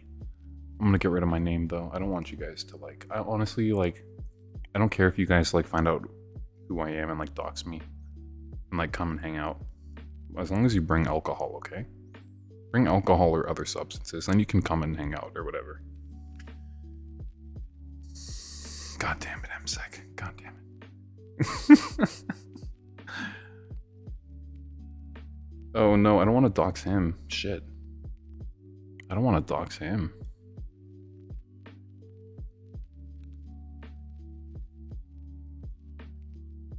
You're funny though. The joke doesn't work with codes, bro. Okay, I don't want to dox this guy. Let me make a copy of this without the comments. Let me make a copy. I need to make a copy of all these without the comments so I don't dox this guy because he gave me a lot of good feedback. Shit. Let me do that. Let me do make a copy of all of them. Okay. Yep. I'm doing this, guys. I'm doing this for you guys.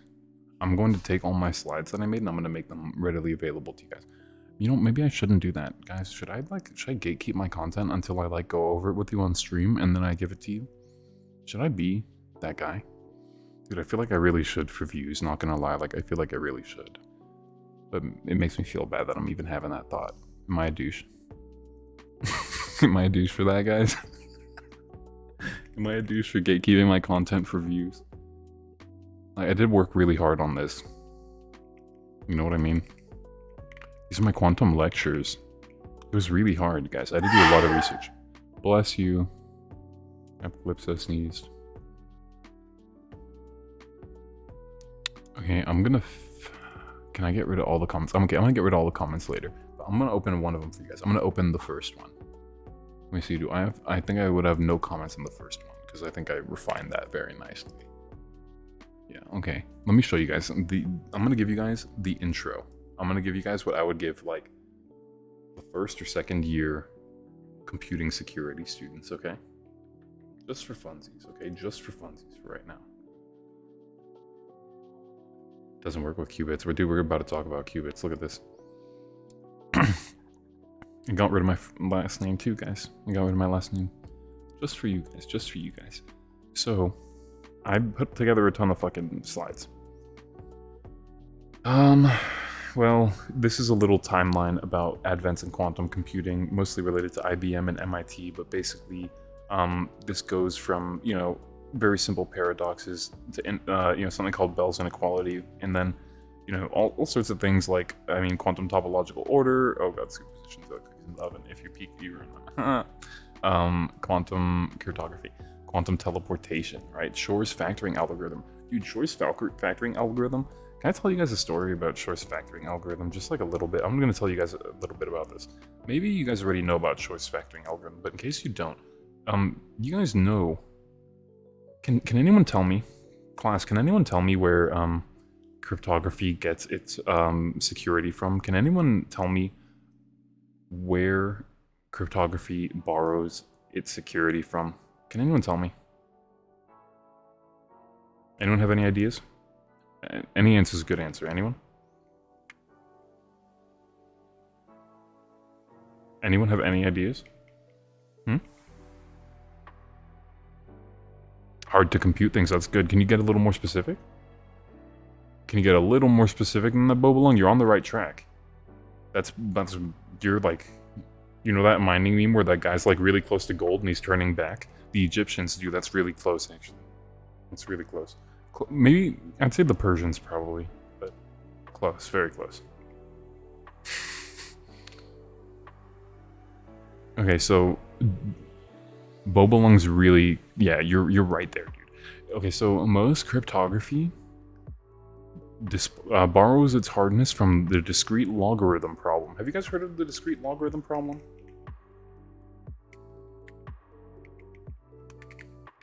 Have you guys ever heard of that? So basically, given a group of G, generator of G, right, element of G, find the discrete logarithm to the base G with H in the group G. This basically means, to put it very simply, what Boba Lung said. It is extremely difficult. Yes, easy to get the output from the input, but hard to get the input from the output. Exactly. It needs to be easy enough. Exactly. You're there, man. You're in there. You're playing the game, bro. So you're in there. I wish I could like reward you for that. That's so fucking good, dude. I'm so proud of you right now. You're the best. So yeah, basically, if you can multiply two 100-digit numbers together, you get a huge number. Right? You get a big number, lots of digits. But it becomes very difficult to get back to those two numbers without knowing what one of them is. This is what we call the discrete logarithm problem. To put it simply, this is part of that, okay? This is just to put it simply. It's a little more complicated than that. But the discrete logarithm problem basically tells us, and you know, the law of large numbers basically tells us that if we have a really, really large number, it's hard to find the two prime factors of said number. So if I have a 100-digit prime and then I have another 100-digit prime and I multiply those two together, it's going to be extremely hard to find those two 100-digit primes. Oh yeah, that's something I forgot to add at the beginning, sorry. Those 100-digit long numbers, they're prime, guys. They're big old numbers that are primes. They're big old thick primey boys. You know what I mean? Like, they're prime numbers. So, you guys know what I'm talking about. You guys know what prime numbers are.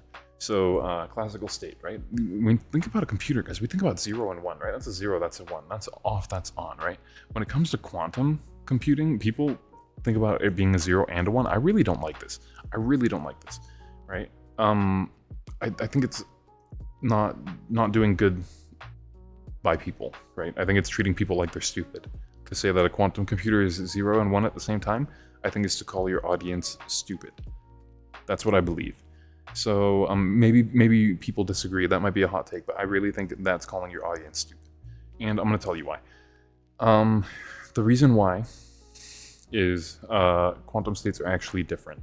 Quantum spheres, right? Like a sphere like this is actually, it can be expressed linearly, right? As an array of bytes, right? And basically the array of bytes, right? Like these things all on the edge, right? These are ones. And then everything, you can think of an orb as in 3D space, right? Let's say you had a hollow orb. Bless you, Calypso. She's over there sneezing. So, if you had really, really thick boy primes and you multiply them together, it'd be really hard to get back to them, right? We're gonna come back to that later, but we're gonna talk about why that might not be the case for much longer. Okay, dude, I should really just do these lectures with you guys. Would that be fun? Would that be fun? This is a little preview. What do you guys think? Would that be fun? Okay, so essentially, if you're on the edge of the sphere here, right? If you have a hollow sphere and you're on the edge of that dude, you're standing there on the edge of that dude, right? Your hand stand on the edge of that sphere, you're a 1. If you're in the middle of that sphere, if you're like anywhere in here that's like not on the edge, if you're like in the space in between, you're a 0. Oh, you're still here. Hello. Oh, you're still here. Hey, yeah, so I just wanna go through this just so like you guys get an idea. Okay, if you say it's good content, I'll do it. We'll gatekeep it till we can all hang out and do it.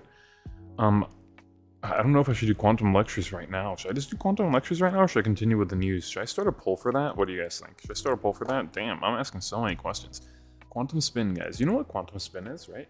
Like, basically, when we're talking about, like, particles, they have a spin.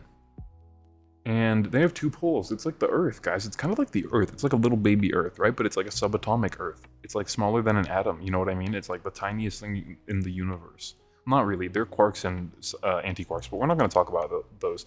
They're smaller things, but we're not going to get into that level of physics because we don't really care about that level of quantum physics for this point in time. Will you do it or not do it? Or we have to inspect the result first. I don't know. Here, let's see. I can just post the poll and then we'll see if we get any ideas.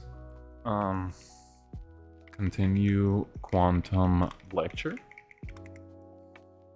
No, back to news. Back to news. News boy. That's what we're gonna call me. We're gonna call me News. Back to news, Newsboy. Yes. Teach me of the realm. Bless you, F Calypso. Holy shit. Yes. This is too long. Teach. Here, I'll say teach of the realm instead. Because it's too long. Yeah, we're gonna do we'll do a 3-minute. Wait, no, we'll do a 2-minute. And I'll go through this slide and we'll do a 2-minute, okay? Just let me know what you guys want. I want to do whatever you guys want. I can read about Joe Biden talking about the post-quantum world, or I can teach you the realm of quantum stuff. Okay?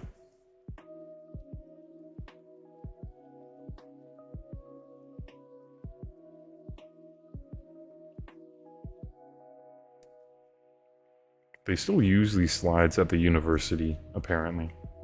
But I'm allowed to do whatever I want with them. That's what they told me. But apparently they use these slides. People pay to learn this. Schrodinger's poem will be voted. Dude, we got one. We got one. Teach of the realm. Should I vote against this? Should I vote back to news to combat that? And give us a dilemma? I should vote against it. Oh no, we got 2 on the realm. Now I need to vote against it. I need to be the guy going against the grain. Oh shit, somebody voted for Newsboy. Okay, I'm not gonna spoil the sanctity of the poll anymore. Can't do that. My morals have changed suddenly, guys. I can't do that. I can't ruin the poll. Yes, teach of the realm. Damn, who's gonna win? I actually don't know who's about to win. Yo, if you're here right now lurking, there's a poll up. I think we got a potential stalemate. Shit. Yo, we might need to coin flip it. If somebody comes in and swoops in, yo, we got like 10 seconds on this poll probably. Damn. You know, let's see what happens. I'm intently watching this poll, dude. What's gonna happen? What's gonna happen? Shit, am I gonna teach the realm right now? Am I gonna teach the realm at like 1 a.m.? Amsterdam AF? Bro, I'm about to teach the realm Amsterdam AF at 2 a.m. God damn. Alright, guys, we're doing it. Holy shit. Crazy. I really thought we were gonna go back to the news. I thought we were gonna talk about Papa Joe. I really thought we were gonna talk about Papa Joe, not gonna lie. If you open the box, stream died. Oh, dude, I thought you meant like the chat, the poll thing. I haven't been watching Twitch in a while, so I was like, yo, is it that bug these days? Like, yo, shit. I don't really participate in, you know, like huge chats, so I wouldn't even know. I really wouldn't even know. Okay, so quantum spin, right? Let me find a good image for this. And maybe I should just stick it in the fucking slides too, huh? Why not? Look at this shit. This is fucking crazy, guys. Look at this crazy goddamn muon. Look at this crazy muon. Look at how it's spinning, dude. Look at that. Look at that. He's dancing. Right? So this is quantum spin, okay? They're 2 poles. Look at this. Look at it. It's got its freaking own field. Look at that shit, guys. It's got its own fucking field. Holy crap. Holy shit. This electron has its own field. It's spinning. It really do be spinning, right? And the reason for that is because, you know, when something has an electromagnetic field, it actually like interacts with the things around it, right? And that's really important for what we're going to talk about later. Here's an equation just to show you guys. This shows you guys the speed, actually, of the spin, right? And it's, wait, no, sorry, not the speed of the spin. This is showing you the direction of spin. Sorry, I'm a fucking doofus. This is showing you the direction of the spin, because spin direction is actually what we read. Okay, and we're going to get back to that. When we're reading stuff, we're usually reading spin direction. We're going to get back to that, okay? Look at this. Look at this. The crash, right? A spin, right? This is classical orbit, right? And this is quantum shit, right? This is quantum shit. So this is shit interacting with each other, okay? This classical orbit, this is what we're used to, guys. When you and I went to physics, we were learning about this classical shit. And we were like, damn, this shit's fucking dope as hell, right? That's what we were all thinking. We're like, this shit fuego, right? We were all like learning about physics. We were like, gosh darn, I sure wish this was harder, right? That's what we were all thinking. So then quantum physics came along and it was like, yeah, bro, like, I really do be out here.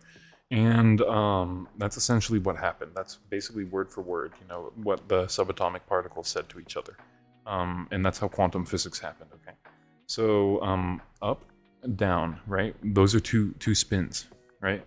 Attract, repel, right? Attract, repel. What's going on here, right? This is basically a quantum. So this is okay, never mind. This is something that I think is trying to get into something that's a little too big brain. They're trying to disprove something. We're not gonna go down that hole. You guys understand quantum spin, right? It's just the direction that a thing's spinning. My electron could be like this, or my electron could be like that, or my electron could be like this, or my electron could be like, you know, that, right? Like it could be spinning, right? It could be spinning. It could be in a number of positions, right?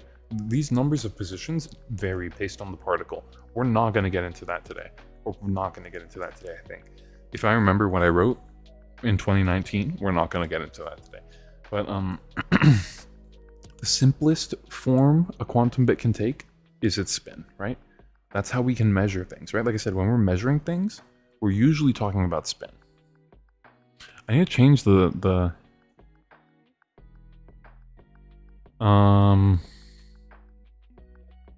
quantum wave, should I call it that? Quantum wave. I teach you about quantum mechanics.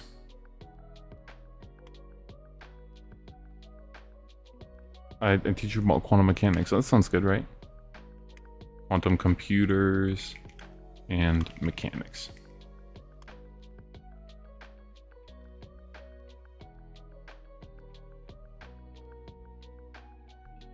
Okay, I changed that. Emote only chat.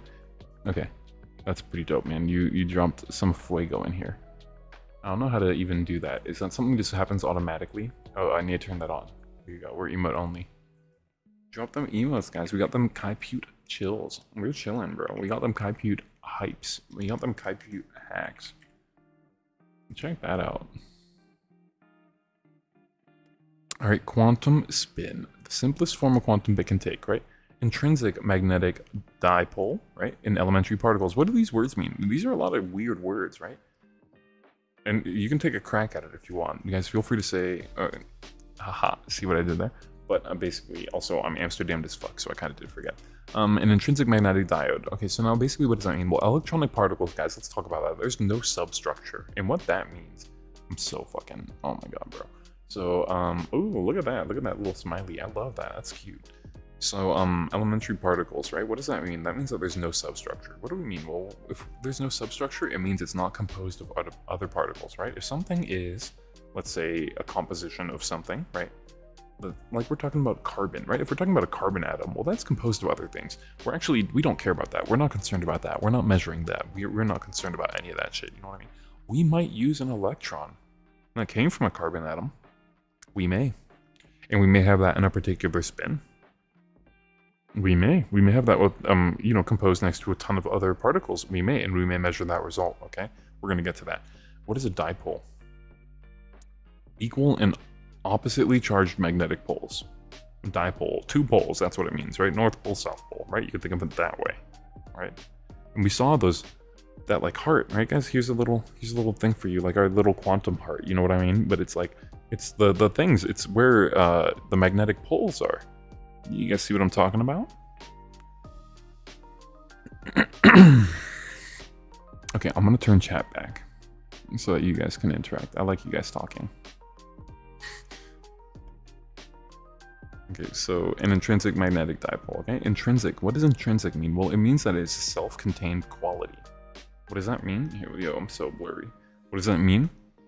It means that there is nothing besides for itself that quality is reliant on. What does that mean? It means that I am Kyle because I am Kyle. You are MSEC because you're MSEC. You're VimFox because you're VimFox, right? Like, but intrinsic means that it is simply true because it empirically is, right?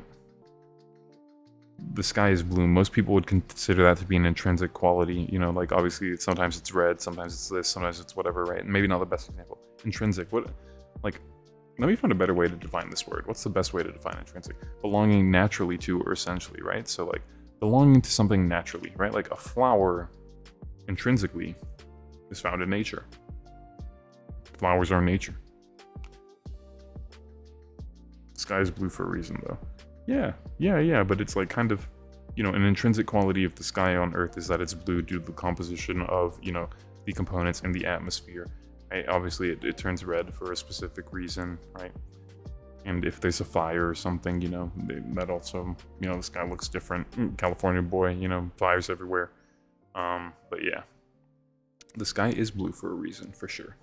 I asked that question. I went down that rabbit hole with my dad when I was very young, and he wasn't a science guy. He was a car salesman, so I had to do a lot of reading in order to understand why the sky was actually blue. I was a Y kid. I was a Y kid. If your kid is a Y kid, let me tell you something. If your kid is a Y kid, get him a book on quantum mechanics. It'll shut the fuck up. So, they'll just be like, yo, this shit's lit. You know, they'll just get lost in that. But, you know, I think it's 100% you should just get your kid a book on quantum mechanics if you got a Y kid, because they're going to be learning everything and they're going to be telling you shit. You know what I mean? Like, when I learned about quantum mechanics, I was like, well, let me tell you about fucking, you know what I mean? Like, I was on one, dude. Quantum spin. Here's another example. Look at this, guys. This is a qubit vector. Oh, no. What did I do? This is a qubit vector. You see how that line is pointing to a point on the edge? This vector represents a reading. Okay, now let me explain something. Quantum spin, right? It's a part of particles, right? Like we've been talking about, it's a part of these little particles on a magnetic field, right? Just like a compass. We talked about north and south, right? The two quantum states are up and down, on and off, right? So we have off, which is 0, and we have on, which is 1. That's very easy for us to visualize, right? Why the fuck would we ever visualize a qubit as a 1 and a 0 at the same time? Well, it's because somebody once thought we were too stupid to understand what a qubit actually is, or they didn't understand themselves and they were just like straight up flexing on us, right? Like, and they thought they did, and they think they're really smart because they think they're saying that the 0 and the 1 thing, and it's fucking, they think I hear it everywhere, they think it's fucking true, but it's not, guys, it's not true, okay? This is what a qubit looks like, this is what a qubit looks like, okay? This is what a hacker looks like. This is what a fucking qubit looks like, my dude. Okay? Don't let anyone fucking tell you a qubit's a 0 and 1. Say, actually, it's a sphere. And if the edge is the 1 and the inside is the 0, okay? It's a sphere, okay? It's not a 0 and a 1. It's a sphere. And the outside is a 1. The inside is a 0. Bro, this actually, like, people have tried to argue with me. People have tried to argue with me. And say, well, actually. And I'm like, no. Well, actually. No, actually. No, actually no to your well actually. It's just a no actually to that. Yeah.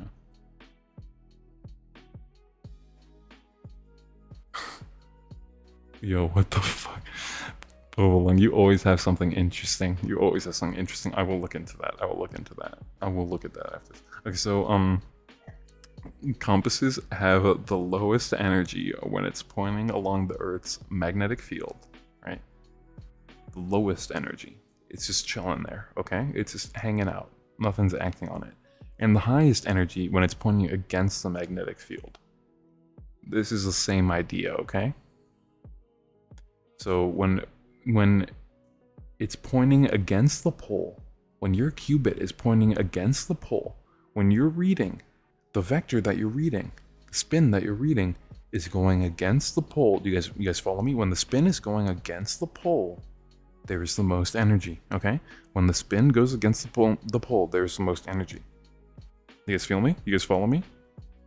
Spin goes against the pole, most energy. Spin going with the pole, least energy.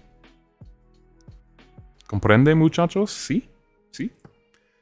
That sounds good, right? That sounds really good.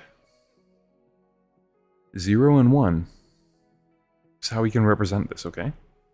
Do we have energy? Do we not have energy? Okay? You guys feel me? You can interpret 0 and 1 as up and down. Okay, you can. Yeah, exactly. Yeah, it's not. It's probably the easiest way to explain it. Which is also why people explain the qubit as a 0 and a 1, but it's good enough for our purposes. You know what I mean? But yeah, the component of spin is not actually what we're thinking of. It is a, I don't know how to put it simply. You have a good way to put that simply, Bubble? Like, I mean, I'm not sure how to explain the component of spin any other way than we have. It's basically a intrinsic component of a particle that we can read.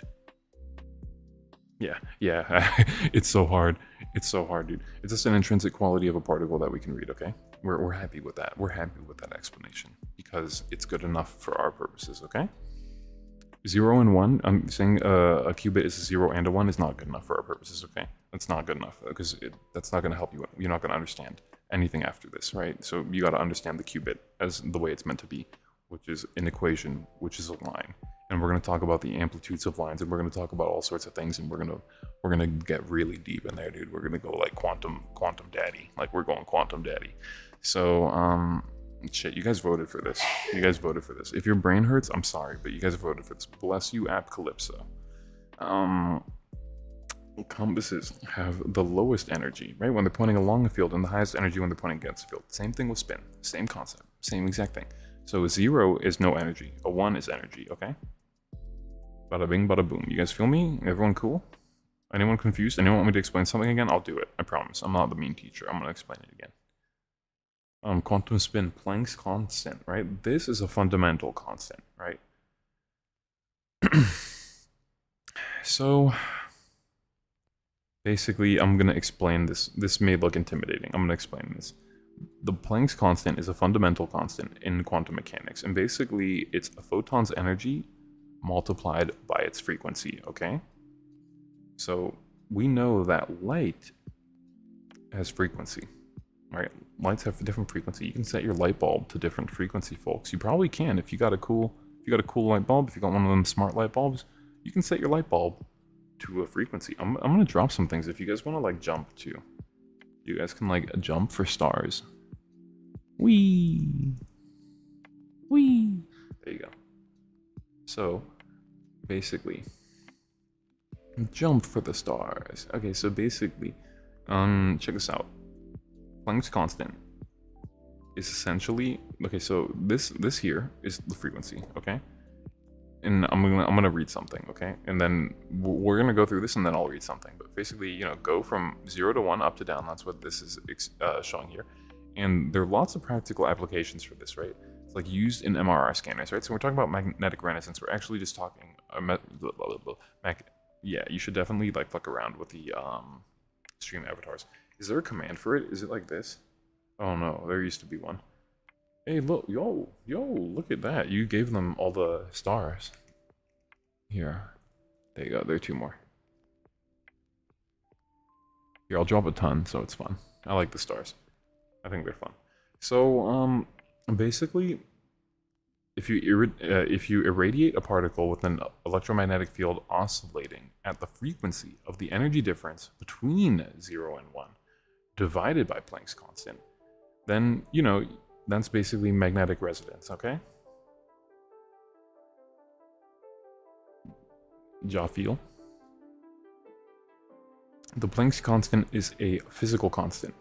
It's like one of 26 dimensionless concepts. So it's just like, just a concept. It's a constant of the universe. It's like, it's there. It's just like a part of the universe, okay? We talked about what intrinsic means. Planck's constant is fundamental and intrinsic to the universe, okay? It's just a thing in physics, okay? That's really all we need to know about it. We're not going to talk about like that too much, because like there are a lot of concepts that are fundamental to the universe, and we could get really lost in that rabbit hole. But this is just going to make it really easy for like everyone to understand what superposition is, because there's a lot of talk about what quantum superposition is, and I'm actually going to try to do my best to explain that to you. So basically, superposition mathematically looks something like this, okay? And you know, like, you guys already probably know this, but you know, what happens when we try to observe the state of spin or have 2 spins in close proximity, right? Does anyone have any ideas? What happens when we try to observe the state of spin or have 2 spins in close proximity? Anyone have any ideas for either of those? But basically, superposition, right? We can see this as 1 root 2, right? Or 1. And we're going to talk about what this means. We're going to talk about what this means. Okay?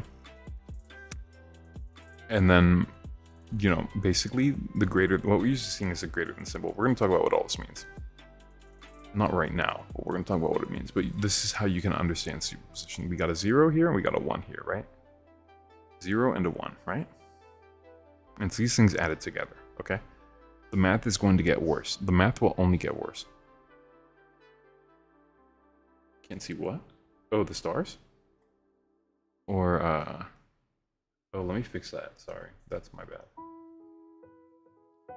Wait, you should be able to see the stars. Here, let me drop a couple. Oh yeah, they're there. Okay. Yeah, what do you mean? You can't see what? Oh, you're talking about when they get close together? No, so, okay, basically when we try to observe the state of a quantum spin, we call that like quantum measurement. Yeah, no worries. I realized that you were guessing now. I thought you were talking about something going wrong with the stream, so I was checking. That's my bad. So, I should have realized. But basically, when they're close together, we have something called quantum entanglement. Okay, we'll explain that. We'll explain that a little better. But basically, quantum measurement, right? What is quantum measurement? Well, if we try to measure the spin of something, that's quantum measurement. Okay. You know, what happens? Well, basically, you know, so it says the act of measurement modifies a state, right? But it must always be up or down due to the law of quantum physics, right? So after you measure a state, that state is like gonna collapse, right? It's not going to be preserved. It will not be observable again, right? I'll try to explain this in another way. I think I explain it better here. Quantum measurement. We can't predict for certain which direction the spin will be. It's probabilistic, okay? Which means that it depends on the prepared superposition. Dude, we're like chefing it up in the kitchen with like subatomic particles, like straight up. We're like taking these particles and we're like, you know, putting a little butter on them and we're like, you know, got them in the position that we want, you know, and then we take a little subatomic, you know, onions and then we, you know, start chefing that up and we start to brown them. You know, like we're setting up these prepared scenarios with subatomic particles, okay? That's what we're doing. And psi, this little thing that looks like Neptune's trident, is the probability, and it's a Roman letter. What's this? Is this like a Roman something? What is it? It's no, Greek. Yeah, PS. That's how you used to attract cats in Greece. You just show them the symbol. You'd be like, So that's a PS sound in ancient and modern Greek. So we'd just be like, but that's awesome. I like it. It's cool, right? It's pretty cool. Trident, pitchfork, right? Psi. So that's what that is. And it's the probability of the quantum states, okay? And we were talking about amplitudes. Dude, this is where everything gets a little fucky, all right? We're going to talk about amplitudes now. This is where I lose a lot of people. This is where a lot of people don't understand, okay? This is where we start to lose people. Because it's hard. It is hard, and it makes sense. And if you don't know physics, it's hard to know quantum physics, right? If you don't know how to walk, it's hard to run. Physics is not... I don't know. Do you guys think physics is easily accessible? I think physics is now easily accessible because it's so easy to read and everything's so old and we know so much about physics.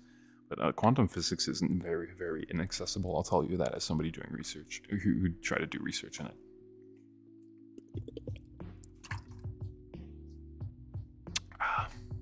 Amplitudes are the numerical values. Okay. Bless you, app closer. She's sneezing up a storm. Complex number. It's a plus bi. I is an imaginary component. Okay, we'll talk about that. A and B are real. I is imaginary. Okay, and then psi here, right? This is called bracket notation. Okay, we're gonna talk about this more. This is called bracket notation. Okay, this is a quantum thing. This is a quantum thing. You can look it up right now. It's a quantum thing. Bracket notation. Okay, bracket form.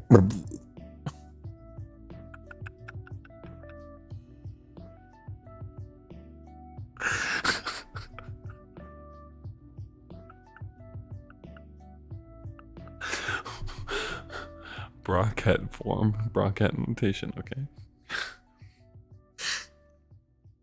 Okay, so when you measure a quantum state, it collapses to one of two possible states, and that's what we're seeing with this purple line.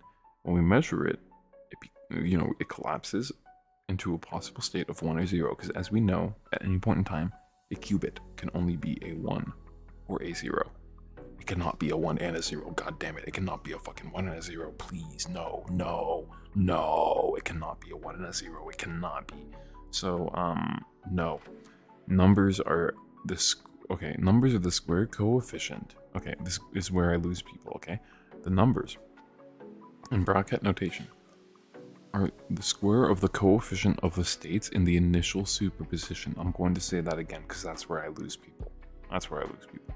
The numbers in bracket notation are the square, right? Square. They're the square of the coefficient of the state of the initial superposition. The numbers in the square, and the numbers are the square. Once again, they are the square of the coefficient of the initial superposition. The state is where you get that from. The state of the initial superposition is where those numbers come from. It's the square of it, okay? The square of the coefficient. I think I've said that enough times in enough ways. I think that's very clear. So this is important. This is really important, okay? Look at these numbers. They're the square of the coefficient of the initial state, okay? The initial superposition, okay?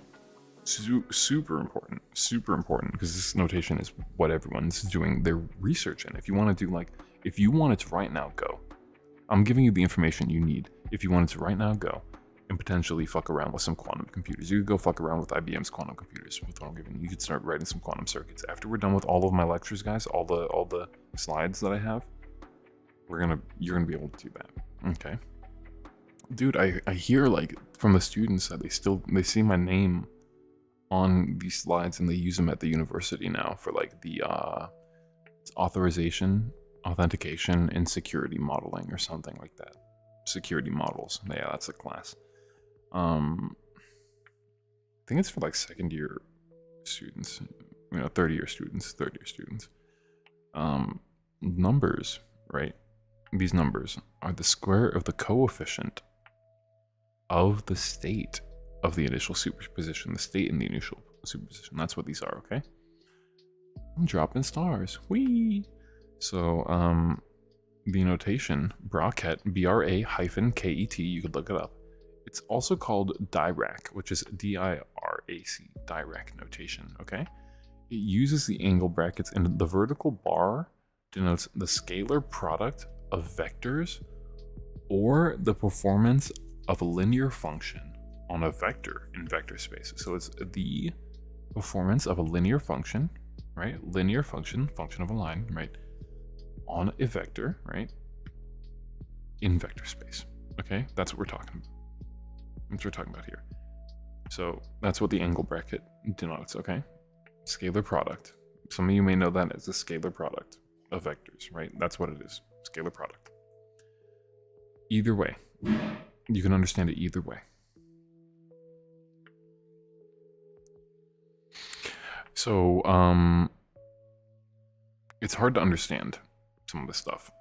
So yeah, it's kind of inaccessible, and it requires a lot of understanding of math, and it's hard to explain. So apologies if any of this is just yo, right? Because it is a lot. It is a lot. There are over 100 of these slides, guys. We're on number 11. This is number 11. Quantum measurement, right? Special case, systems in a basis state. Well, what happens when it's measured, right? What happens if we're measuring something in a basis state, right? The outcome is known, right? You lost me at math. It's hard. It's hard. There isn't a ton of that, but there is some of that. It's coming. It's going to come back, okay? Again, it must always be up or down due to the law of quantum mechanics. Dude, the math is hard. The math is hardcore number theory. If you haven't taken a number theory class, if you don't know about vector algebra, if you haven't taken a linear class, it's hard. It's really hard, guys. I can kind of relate to people who aren't math nerds, because math was hard for me, but I liked it. You know what I mean? So I can kind of relate. I like it a lot, though. I do like number theory. I'm not gonna lie. I like puzzle theory. I like number theory. I'm a fucking dork for that shit. I love comp sci discrete algorithms. Went to CIS. What's CIS? is that computing information systems or something like that? Like the business sort of like variant thing? Kinda? Yeah, okay, cool, cool. That's good though, that's a good career. This music's funky, dude. This is some quantum jazz funk, you know? All right, it's quantum measurement, right? We're basically measuring a basis state. Well, we know, you know, what something has if it's in a prepared state, right? It must always be up or down, right?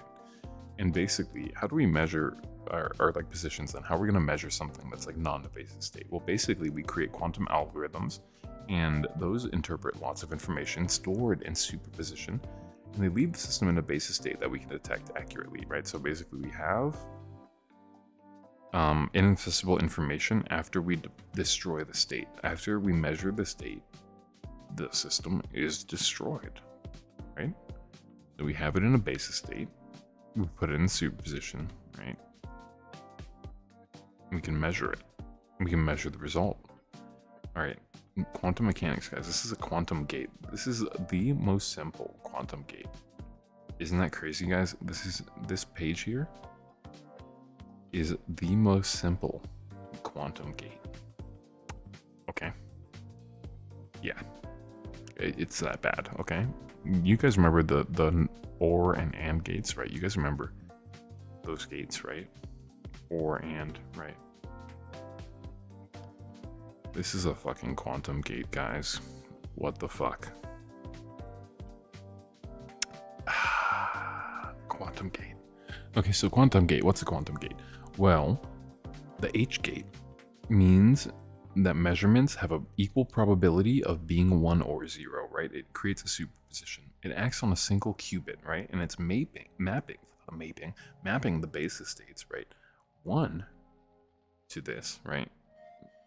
Okay, and we're gonna, this is the broad ket notation. We're just gonna call this the ket, right? This is the, you know, ket 0 minus ket 1 over rad 2.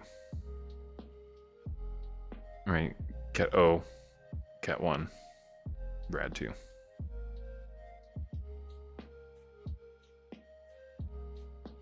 Yeah, so just, you know, over root 2. Why did I say rad? Rad. Nah, I don't know why I said rad.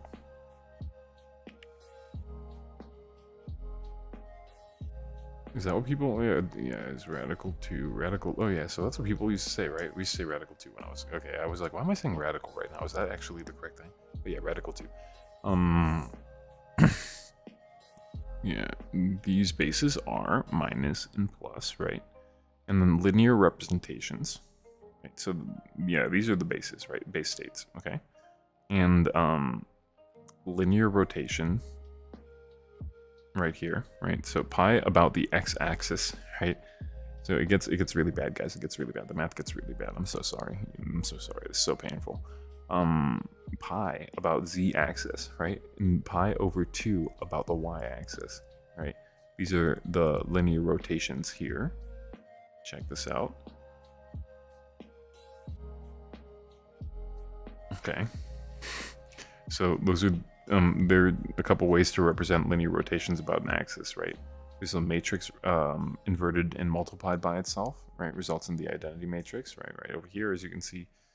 And basically, you know, there's sum, right, which is binary representation in qubits, right? We can see the sigma representation here. And I'm going to let you guys choose now if you want to continue to do this or if you want to go back to the news. I'm gonna let you guys choose right now because I think you guys probably want to get back to the news, but nobody's giving me any feedback. What are you guys feeling?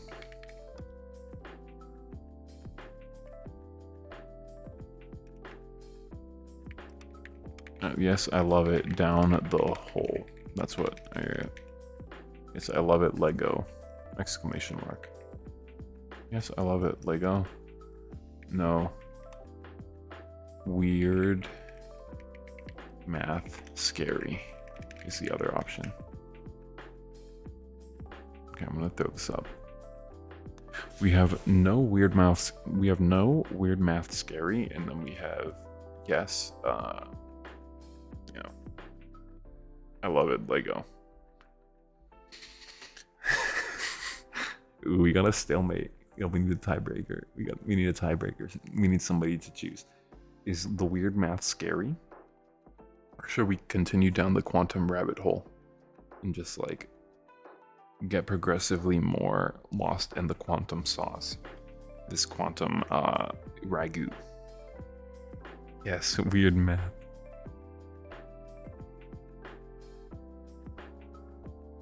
Weird math's pretty dope. What do you guys want, huh?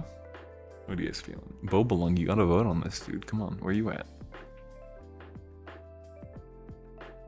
Yo, what up, X2? Welcome. Yo, we need another vote. Oh shit, no weird math scary's winning, guys. No weird math scary.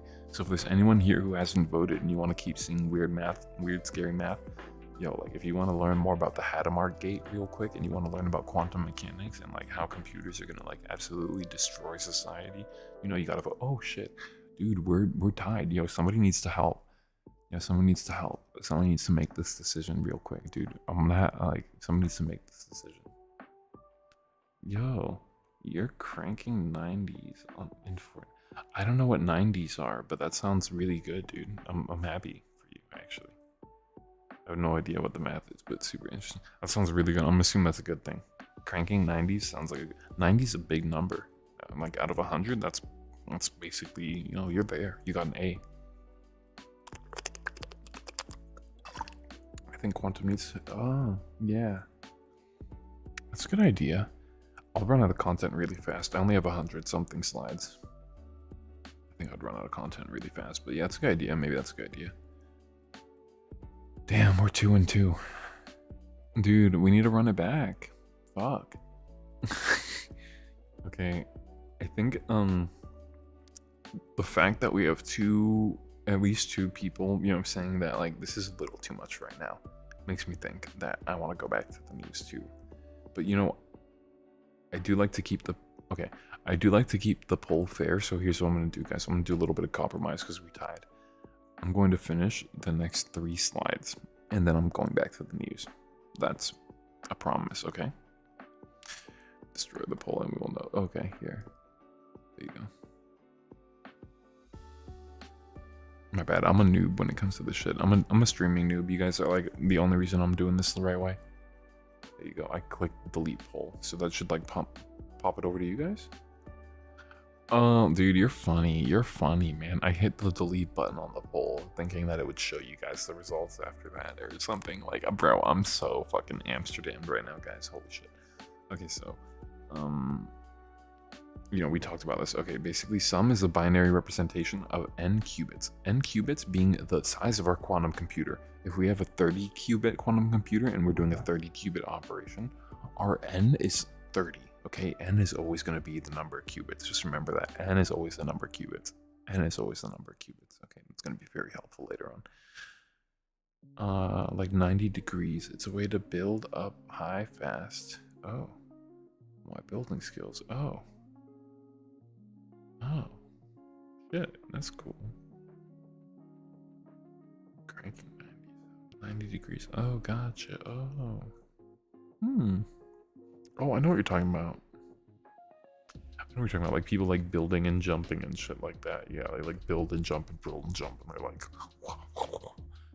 like moving the camera like, you know what I mean? Like I can imagine it. I've seen some Fortnite. I'm not that old yet, luckily. Usually an initial transformation in quantum algorithms is you know, basically taking the initial zeros to superposition of 2 to the n orthogonal states, right, in the 2 bases with equal weights. So basically an initial transformation is saying like we're putting you into a from zeros, right, from the initial state to a superposition, right, of a number of states. Okay, states are different. Okay, that's what's important, is the states are different. You don't need to know anything else. Orthogonal, you don't need to know what orthogonal means. That doesn't matter, okay? In the 2 bases. So they're both in the 2 bases with equal weight, okay? 2 bases, right? We're talking about these 2 bases, okay?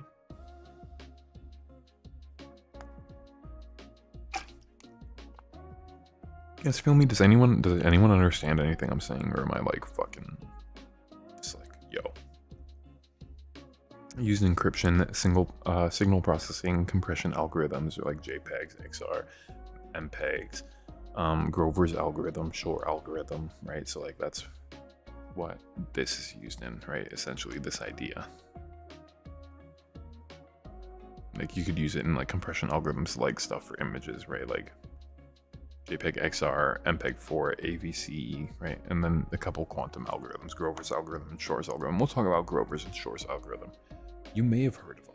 They're pretty famous dudes. Shor was an MIT professor. Shor was like Shor looks like he contributed to the Linux kernel. You know what I mean? He looks like he's friends with Stallman. Here, I'll show you Peter Shor. Peter Shor looks like he contributed to the Linux kernel. Look at this guy. This guy looks like he contributed to the Linux kernel. Tell me I'm wrong.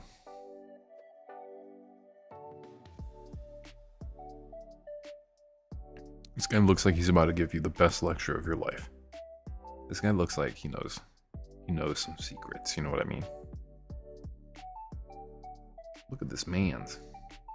This man's knows things. Here, look at this. Hold up. Let me bring this into frame.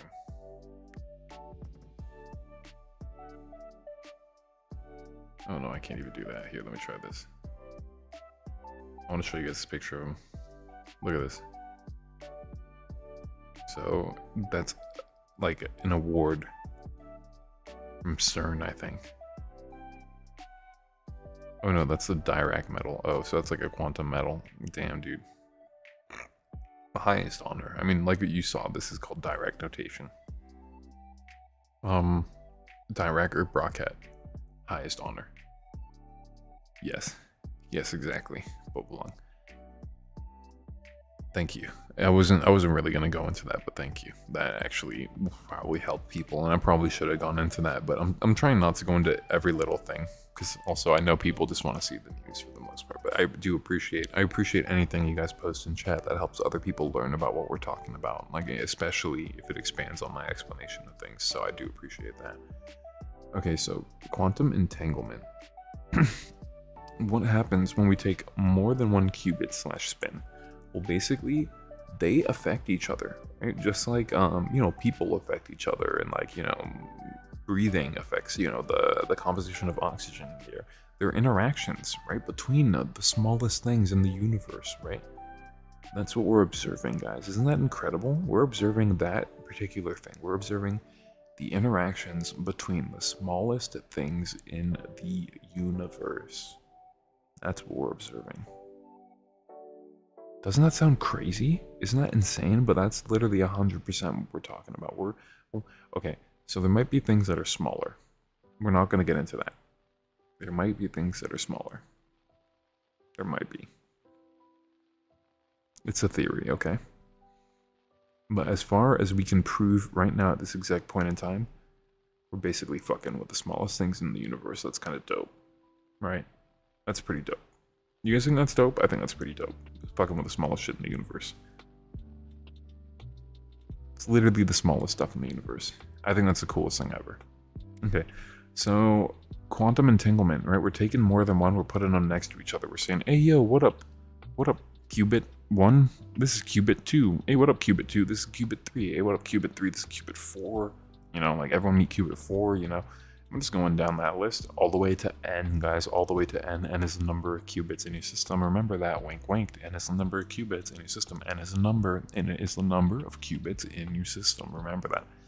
So reading a value of one qubit gives you the value of another. Yo, how the fuck does that happen, bro? If I ask Bobalong how his day is, I don't know how Vim Fox's day was. You know what I mean? But you know what? What if Bobalong and Vimfox were entangled to the point where, like, they were able to give me the same information? Wouldn't that be pretty fucking crazy? That's what quantum entanglement is. Okay. My ear's, like, itchy on the inside, so I'm gonna just, like, push my little, like, ear. What do they call this part of your ear that, like, goes over the hole?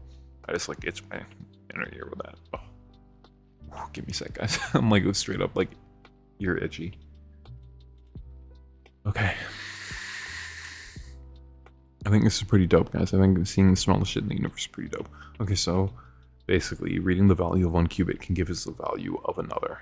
And the total energy depends on each state of every spin, right?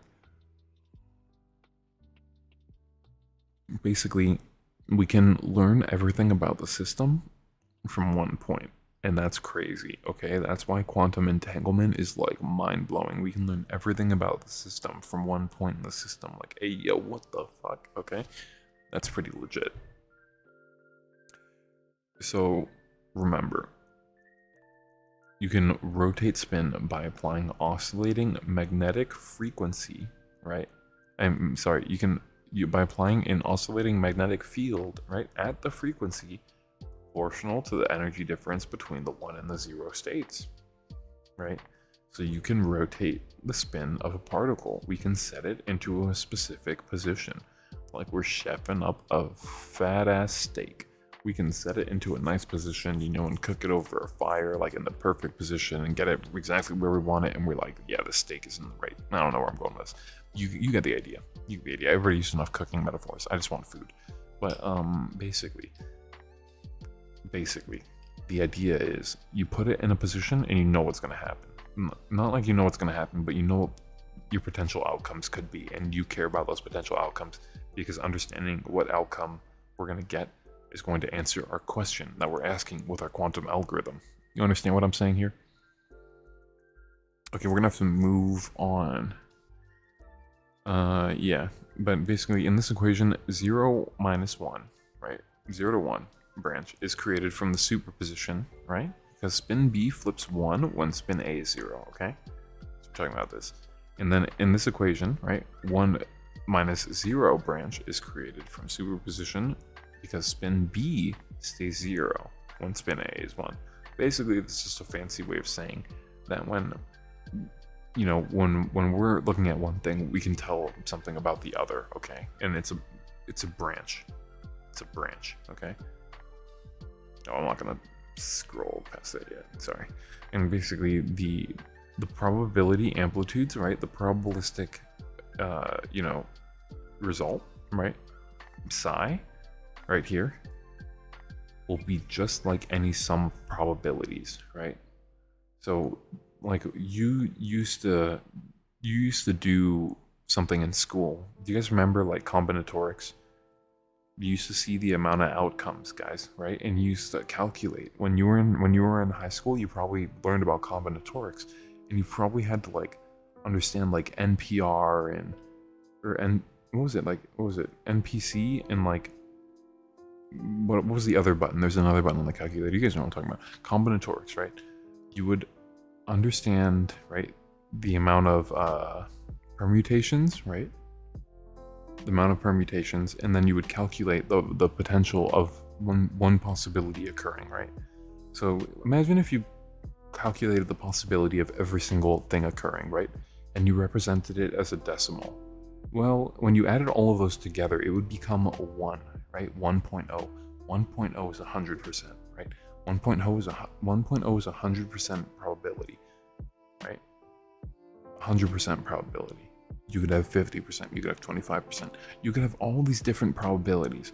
But basically, guys, psi, the thing you see there, psi, right? The pitchfork, the Greek letter. Psi is equal to 1. When you add everything up, everything together, it's equal to 1. Because think about it. When you take the sum of every single probabilistic outcome, and it's represented as that decimal, like we were talking about, like 1.0. Oh, bye, Bobalong. Have a good night. Then it all adds up to 100%. It all adds up to 1. Quantum entanglement. Thank you so much for coming by, man. Really appreciate you. Hope you have a great night. And enjoy your game, too. Thank you. I hope we got off the ground. I hope. Thank you. So, quantum entanglement, guys. Entangled state. It's a special kind of superposition. Well, let's talk about that. It's a very special kind because we actually have no idea where the spins are pointing, but we know that they do point in opposite directions. So this is an entangled state. We don't know where they're pointing, but we know they're pointing in opposite directions. If spin A is measured to be 0, spin B immediately turns to 1, no matter how far apart these particles are. They could be super far apart, right? So this is why quantum entanglement is extremely important. There's an information exchange happening between these particles that we are not privy to, right? That's why we talk about the quantum realm, the quantum, world, right? Like what's happening underneath there. Like we have no idea. It's not a part of this realm. It's not a part of our understanding, right? As far as we know, we can't measure this. We can't measure quantum entanglement. We can't we can't measure the information transfer between two quantum entangled particles. Isn't that crazy? Yo, isn't that like fucking insane? Isn't that super fucking bonkers? Doesn't that just make you go like, holy guacamole, the world is fucking interesting. Do we live in a simulation? Or like, what the fuck is going on? You know what I mean? Like, some people literally come to that real. They're like, bro, so we live in a simulation based off of what you just told me. And I'm like, shit, I think I like literally understand why people would come to that conclusion when they start to understand some of this. But like, it could be true. It really could be true. What's happening, guys? What's happening? Can anyone answer it? Like, if you have two subatomic particles miles away, and you affect one and then the other one changes, the quantum, you have the superposition, right? You have these both in a superposition, right? One's a 0, one's a 1, and then you measure it and the system collapses because the other particle is somehow aware. I'm just fucking like, I don't know, guys. I don't know. It's just like crazy. It's crazy. I can't explain it. I can't explain it. I don't know how I could explain it. I don't know how anyone could explain it. We just really don't understand this. This is one of the greatest mysteries, I think, of the universe, of the whole world, of our entire natural existence, of our corporeal beings. I think one of the #1 mysteries. We know evolution's real. Fuck all this other shit, right? Evolution's, like real. The Earth is round, right? Like the mystery of our corporeal being is quantum mechanics and quantum entanglement. Changed my mind. Okay, guys. I think we have one last slide, actually. I almost ripped you guys off. We have one last slide. How does this relate to computers? This is a non-classic paradigm. Well, basically, okay, who cares, right? This is a non-classic paradigm, Kyle. You're talking about all these fancy computers I'm never going to be able to touch and have in my home and play with. Like, why the fuck do I care about quantum computers? Why is quantum entanglement important? Right? Why is quantum entanglement important? Kyle, you explained that this thing is like the #1 mystery of our world. Why is quantum entanglement important? Well, it actually allows us to simulate more advanced and more complex quantum systems. Quantum entanglement is a complex process, right? It exists in the natural state. We are emulating this with the real deal, with the bare metal, guys. We're like V0 hypervising life, my dude. Like we are like V0 hypervisor particle shit, like bruh. We're computing with nature. It's insane. You guys feel me? You guys with me here? So like basically you need exponentially more qubits to describe complicated entangled states. So basically if you wanted to do like really complex entanglement, you're gonna need a fat ass quantum computer, okay? But basically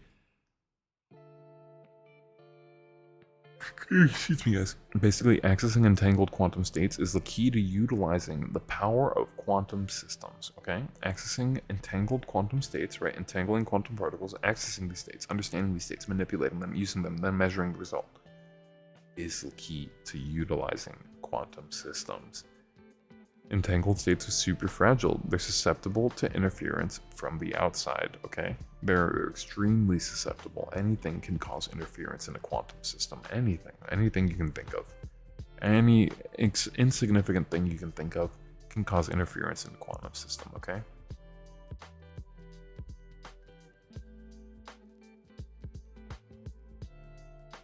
Sorry, I heard a weird ass noise.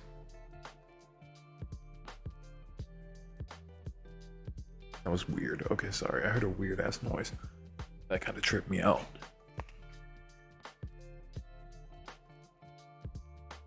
I think it was just Atlas fucking with my stuff. But I was about to grab something. Okay, so need exponentially more qubits to describe complicated entangled states. Entangled states are super fragile and susceptible to interference from outside. It requires a perfectly controlled environment to produce and manipulate large entangled states without interference. It's super expensive, guys. You need like huge refrigeration rooms. You need to be able to control everything. You need a super crazy clean room and a super crazy refrigerator. Like, the number one thing that was holding back quantum computers for the longest time were these two problems: refrigeration, semiconductor shit, like, you know, basically advancements that would be needed to be made in refrigeration. When you take a look at my front slide, this is what a quantum computer looks like, guys. This is what a quantum computer looks like. It's kind of insane when you think about it. Look at that. That's a quantum processor. Cool, huh? Alright guys, I promised everyone else that I would get back to the news. So, I will do a dedicated quantum stream for you guys one day. I'll need to figure that out. That was just a spur of the moment thing. I don't know. I just like it. I feel like that was fun. Did you guys have fun? You guys have fun with that? I'll do it again if you guys like it. It is a different type of content. It is like a lecture, you know? I'm like literally just doing a lecture at that point, but I'll do it if you guys enjoy it. Shit, I don't care. I'll do it. Let's see. I think some of you did enjoy that, so maybe I should do it. I'm just gonna fix this up for you guys. Yeah, okay, for sure. I will definitely do that again.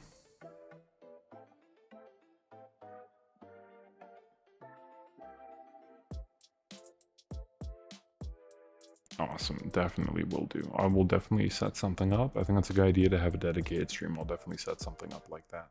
I think that's a good idea. Have a lot more of that. Have so much more of that. I'll share that one with you guys if you guys want that, because I am basically we were doing that one on stream probably. That's a good start.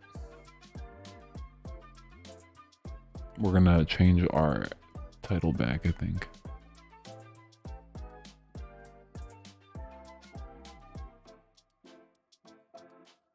Hey Nima, oh man. My friend, I didn't even notice you. I'm so sorry. I don't notice people on Facebook. I don't notice people on YouTube. Sorry.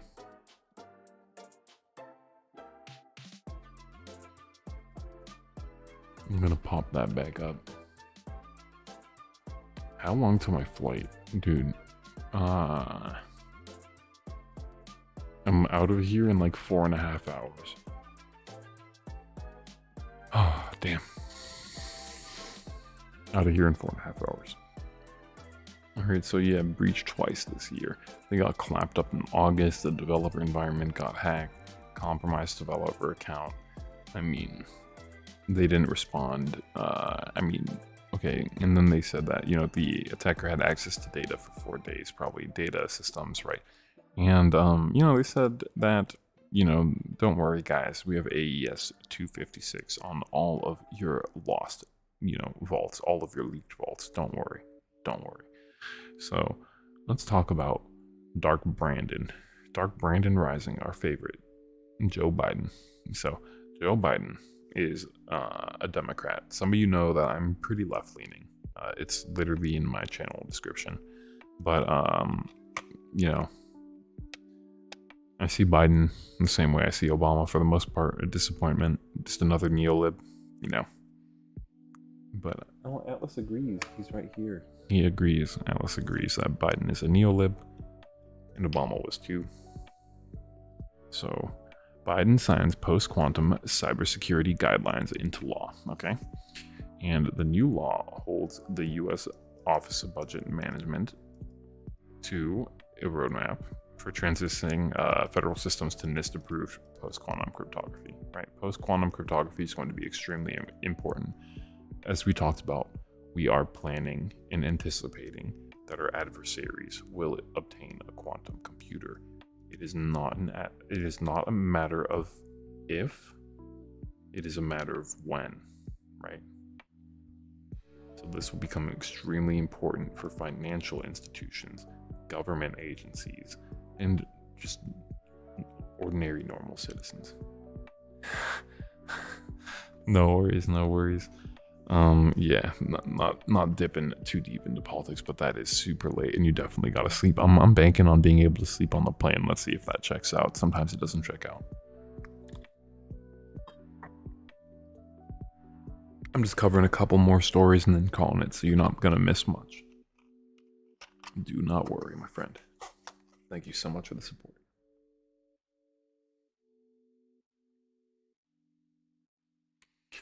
Okay, so basically on December 21st, the US government planned for transitioning to post-quantum cryptography. That became law, right? And it's basically committing the Office of Management and Budget, OMB, to scope out compliance with the recent NIST guidelines. Thank you for coming. I really appreciate it. I'm also gonna drop you a follow. Also, yeah, definitely appreciate the feedback regarding the content and all that. So yeah, definitely gonna run more of this sort of content where I'm gonna run through my old, I guess my old stuff, my old work, and I don't know, we can just kind of like run through it, and hopefully there's some good stuff there. Some of it I'm just like, oh my god, like some of this, it just feels bad, you know, like how dense my content was, you know, like it feels like it might be a bit much for some people. So I like apologize if that's like, you know, just a bit too dense for some people. I definitely don't want anyone to feel like they are you know what I mean? I don't want anyone to feel bad because they don't understand it. I want everyone to feel like they can learn from it, but also it was geared towards like college students who are studying security. So it's hard for me to, in the moment, change that. That's also very hard. I don't know. I hope everyone enjoyed it. Even if it was not like your cup of tea, maybe you saw some shit and you're like, yo, that's pretty crazy. Or maybe when I like explain some stuff, you're like, oh, I never thought of that. You know, definitely appreciate the support. So, okay, basically, Biden signed into law HR 7535. That's the Quantum Computing Cybersecurity Preparedness Act, QCCPA, I'm sure what they'll call it. It has two major components. First, the OMB is required to prioritize the switch over to post-quantum cryptography within a year of NIST issuing its new guidelines. That means by July 5th, 2023, OMB should be moving towards implementing the NIST-approved cryptographic algorithms to protect systems in the executive branch.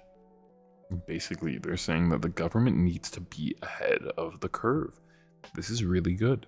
We would want the US government to protect the data of its citizens and operatives before our adversaries obtain a sufficiently powerful quantum computer.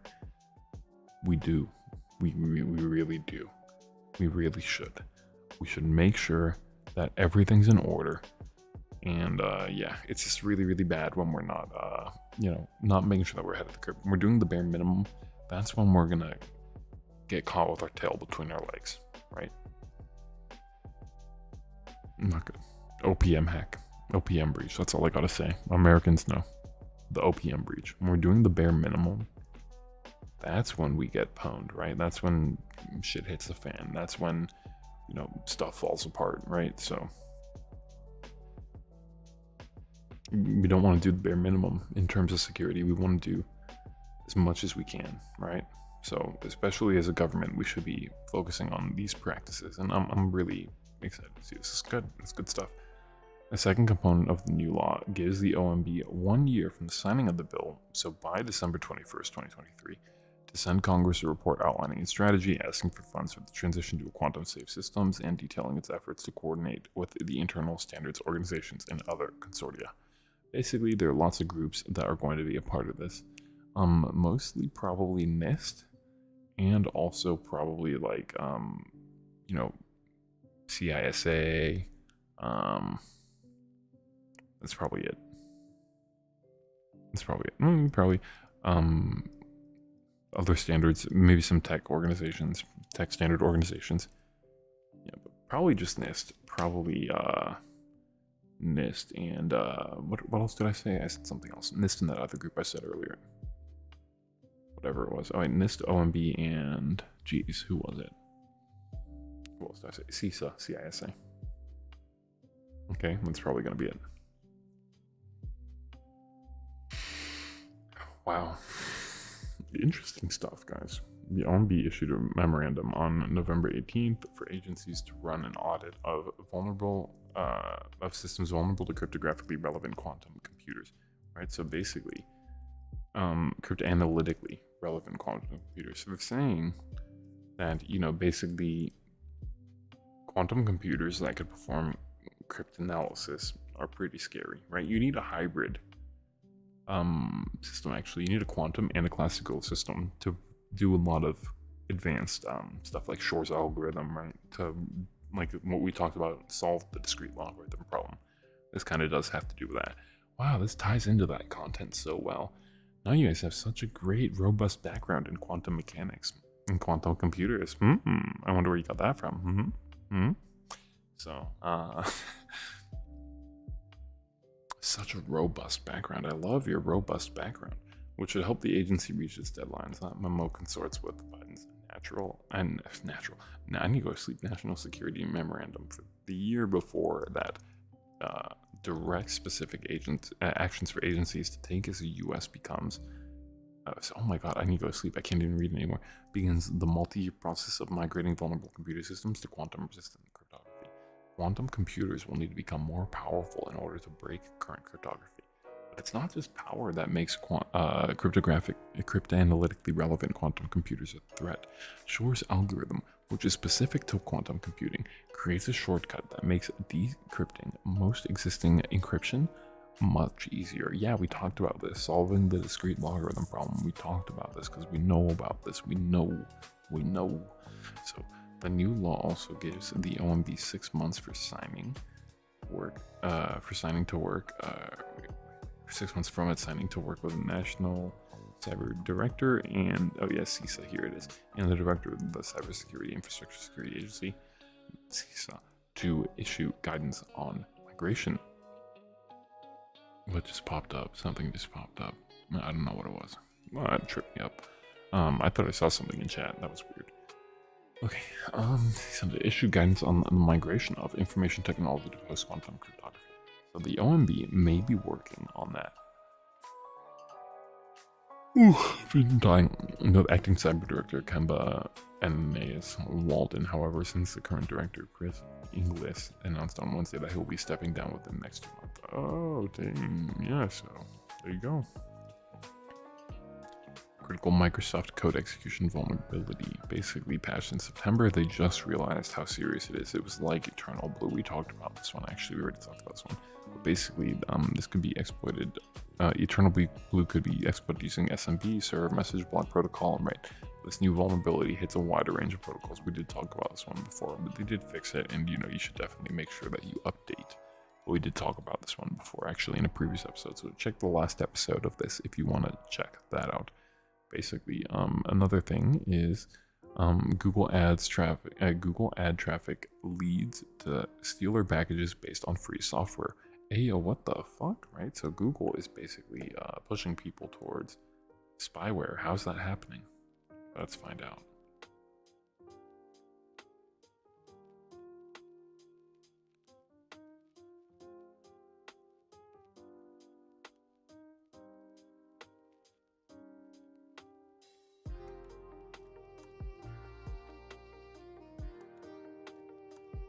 So earlier this month, this person wrote about, basically Google ad traffic leading to a fake AnyDesk page pushing iced ID malware. So we saw iced ID malware is extremely prolific, guys. We've been talking about it for like the past 3 streams. We saw it in our buddy John Hammond's video. We saw it in another place. We read about it, right? We read about it being deployed. Wow. This week, the same type of ad traffic led to a fake team viewer page. That page led to a different type of malware. This week's infection involved a downloader JS script that basically led a JS file that led Microsoft Installer Packages MSIs containing other scripts that used free and open source software. Google ad traffic, fake team viewer page, HTTPS, the other thing, you get the JavaScript file. Then the victim saves and runs the JavaScript file. And then the HTTPS traffic for the first MSI happens. And then it goes, and sends some HTTP traffic to a C2 IP. And then the C2 IP returns the MSI for the infran view based stealer. So infran view must be another stealer. And then it sends a screenshot to the C2. And then the command and control center returns a MSI for AutoHotkey based stealer. That's crazy. And then HTTP traffic from AutoHotkey script to second command and control IP. That's pretty interesting, guys. That's the flow from the infection chain. Well, let's take a look. Oh, it's a fake team viewer. Look at that. That's an ad. That's an ad. Team viewer, remote control, fast remote desktop tool. 90% of people would click that. 80%, 50%, I don't know. But I think there's a good chance a lot of people would click that. If they type in team viewer and that's the first thing there, I think a lot of people are going to click that, even if it says fucking ad. What the fuck? It says teamviewer.com right there.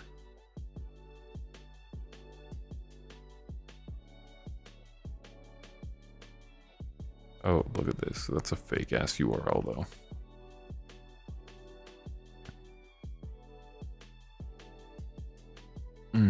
They got some of the traffic, malicious ad traffic. Look, they got the PCAP.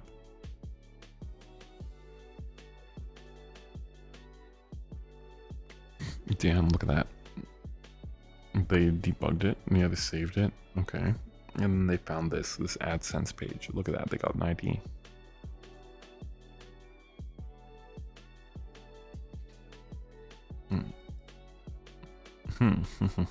Yeah.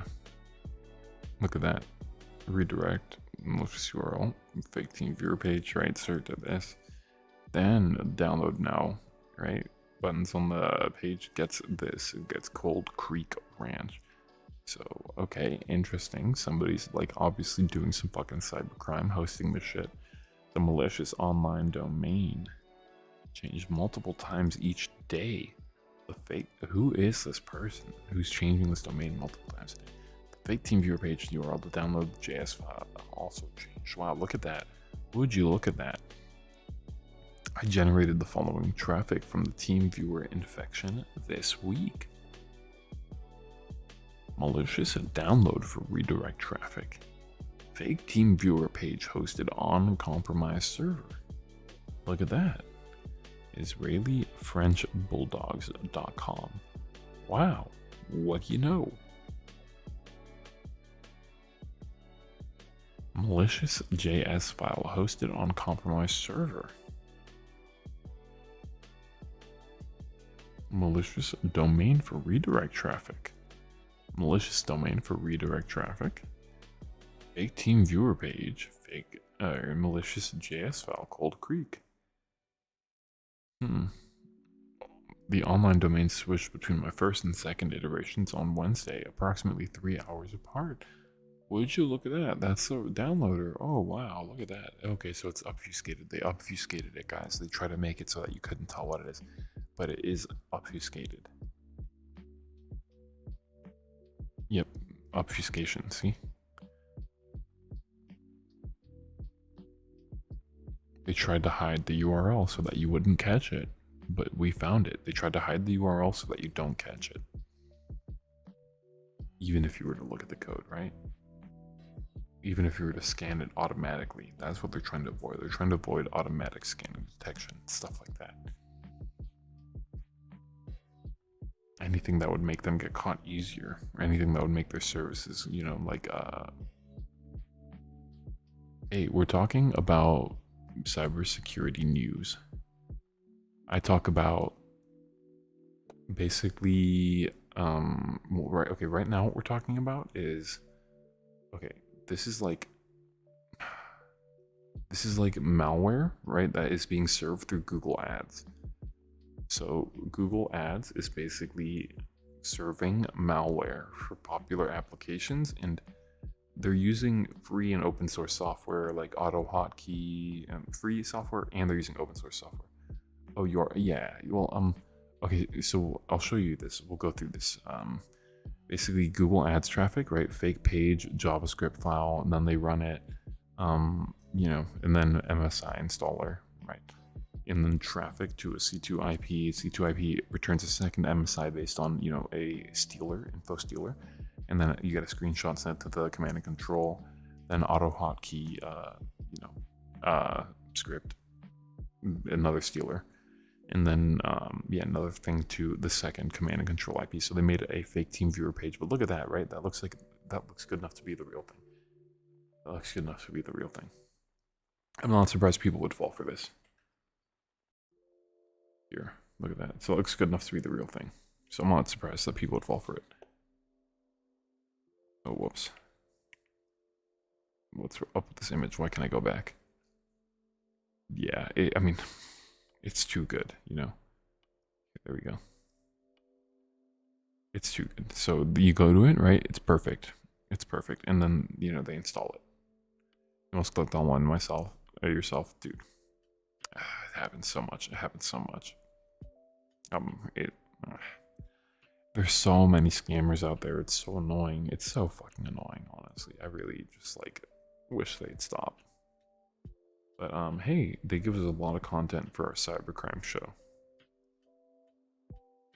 So we were doing quantum mechanics earlier, so this is just a little light reading in comparison. So yeah, fake team viewer page. Malicious ad traffic, right? They checked it out and they were able to basically find, some of the FQDNs, right? Here we got one. Here we got some more. And then we can see here they tried to obfuscate it. They tried to hide it. Tried to hide the URL so that it wouldn't get detected. Yep. VBS file saved. Okay, they're trying to get persistence and stuff like that. Yeah, okay. Traffic, here's the traffic. Fake team viewer page, malicious JS file. So they got the whole traffic. They got the FQDNs here. You can see the whole thing. C2 traffic, mostly 4.4 is not found. MSI packages, screenshot of the victim's desktop. There you go, posting a JPEG. Wow, look at that. MSI package, this steals the victim's desktop. Interesting. We got a very, very normal, very traditional piece of Windows malware, but it's all chained. It's like a lot of chaining. This is very normal. We'd usually see bits and pieces of stuff like this. You know what I mean? Seeing it all together is kind of interesting. We'd usually see bits and pieces of things like this, like a little bit of this, little bit of that, some of this sprinkled in. But no, this is a lot of different components actually put together. So it's a very interesting chain, actually. And the fact that it came from a Google ad that was so good. Who is this? You know what I mean? What's this article here? I'll share it with you. It's from SANS. We just read a lot of cybersecurity news here. A lot of cybersecurity news. So that's most of my stream, I think, for now.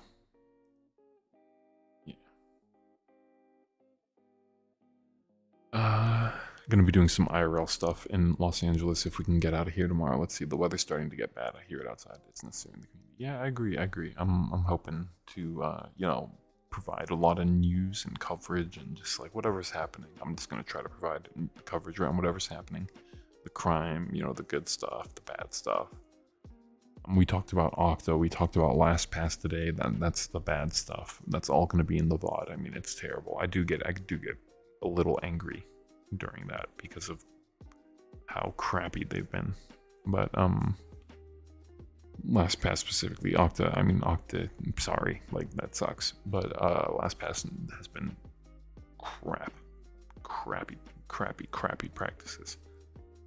They're doing really poorly. They're getting 2 thumbs down from me.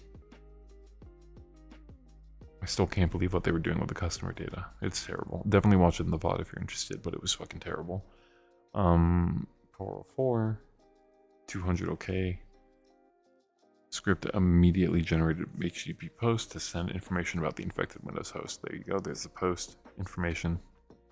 Wow. Domain settings, everything. Wow, what do you know? Shown above traffic on 200 subsequent HTTP requests. Yep. And malware artifacts. Yep. Persistent files saved under program data. Here you go. 2020. Look at that. Look at that, guys. Make sure you don't have that on your computer somewhere. Make sure you don't have a 2020 folder in your fucking program files. I'm doing the same thing right now. Nope, don't have it.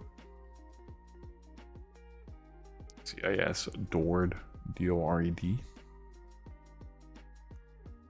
Skev JPEG is a screenshot. Wow, look at that, guys. Look at that. So app data, roaming, Microsoft. That's where they're putting it. Look at that. That's pretty deep. That's pretty deep, guys. They're hiding that shit. Made persistent, guys. Made persistent. Oh my god. Oh my god. Oof. What the heck? Look at that. Second C2 server was revealed through the auto hotkey stuff. Yeah. Wow. It's used by this executable. Yo. Oh my god, dude. Indicators of compromise. Look at this. The Google marketing platform search ads 360 click server. Okay. That's one symbol that could tell you. That's one indicator. Then you have this IP, this port, this domain, this IP, this port, this domain, this IP, this port, this domain, this IP, this port, this domain.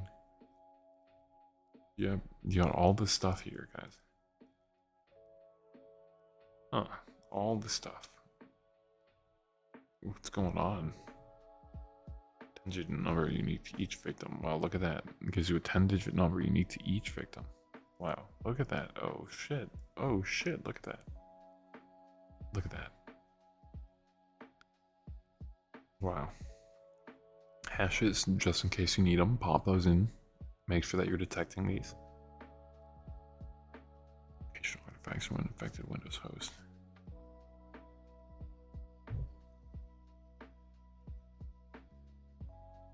Criminals have frequently abused Google Ads traffic to distribute malware, even if the URL on the ad shows a legitimate website, which it did. Subsequent ad traffic can easily lead to a fake page. That's crazy. That's crazy to me.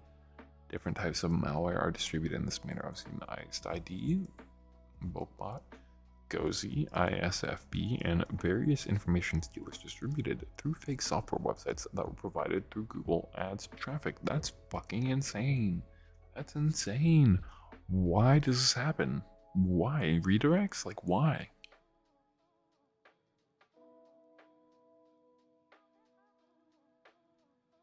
Virus Total found a low rate of detection. This is pretty fucking boutique, guys. This is pretty boutique. Yeah, domains associated. Rotate. This is no amateur. If they're doing this, they don't want to be caught. Who is this? That's what I want to know. Who is this? Fortunately, 2 things remain consistent. Any file name, software name, setup.js, and install.js, likely a fake installer. Yeah, if you see a .js and it says it's a setup or an installer, throw that shit in the garbage. Throw that whole man in the trash. Trebuchet this software into the sun. You know what I mean? Like, these are fairly easy to spot. Even when the file extension is hidden, the file icons are a dead giveaway. Secondly, the post-infection traffic was unencrypted HTTP directly to an IP address without any associated domain. That's not always malicious, but there's a classical characteristic of bad traffic. True. Unencrypted HTTP directly to an IP address without any domain. True. Sus AF, dude. Sussy. Sus tato. Like, sus AF. Security awareness is key. If users can spot these types of JS files, they can quickly delete them before infecting the computers. Yeah, totally. Traffic and malware samples are available here. Hey yo, look at that, look at that. If you want to fuck with this malware, guys, you gotta check out that article. Fuck with that malware. Come on, do something. Poke that malware with a stick. Say, do something, malware. But if you're gonna do any malware analysis, I really suggest that you take a look at malware analysis labs. And you can like literally just do your own malware analysis labs, okay? And you should learn about malware analysis, and you should set up a malware analysis environment. Here you go, I'm sharing that with you. And you know, basically like you could grab these from today. This is some fresh hot malware, some spicy malware. And you can write some shit, you know, and you can like basically become a fucking legend, okay? I'm really tired, guys. I'm gonna go to sleep. This is a long stream. I appreciate all the support, everyone who is watching today. You know, the lurkers, always welcome, guys, always welcome. But it's gonna be a nope from me, because I gotta nope the fuck out right now. I gotta go to sleep, guys. But we have some IRL content planned. We have all sorts of content planned. I'm really excited to shit with you guys, and we're gonna have a great time. The IRL shit's gonna be litty titty. We're gonna be eating so much food. We're gonna be hanging out with Wolf. We're gonna be hanging out with some of my family and shit. We're gonna be out there. We're really gonna be out there. We're really gonna be doing the gosh darn thing. It's gonna be a big change for me, hanging out here every day, talking to you guys, you know, talking about cybersecurity and doing hacker shit. No, man, we're gonna be out and about. We're really gonna be outside. We're gonna touch grass, bro. Because here there's just snow and rain, and yeah, that sucks. So we're gonna go and we're gonna touch grass in sunny Los Angeles. So hopefully I see you guys there on the other side. Otherwise, you know, we'll be here, and everyone who voted against, and everyone who predicted against me making it to LA will be right. I really don't want you guys to be right. I want to make it so that all those people who threw down all those points get that stuff back. So we'll see what's gonna happen, guys. I gotta go to sleep. My wife's sleeping and shit. You know, I gotta catch some Z's. Like, how long do I have?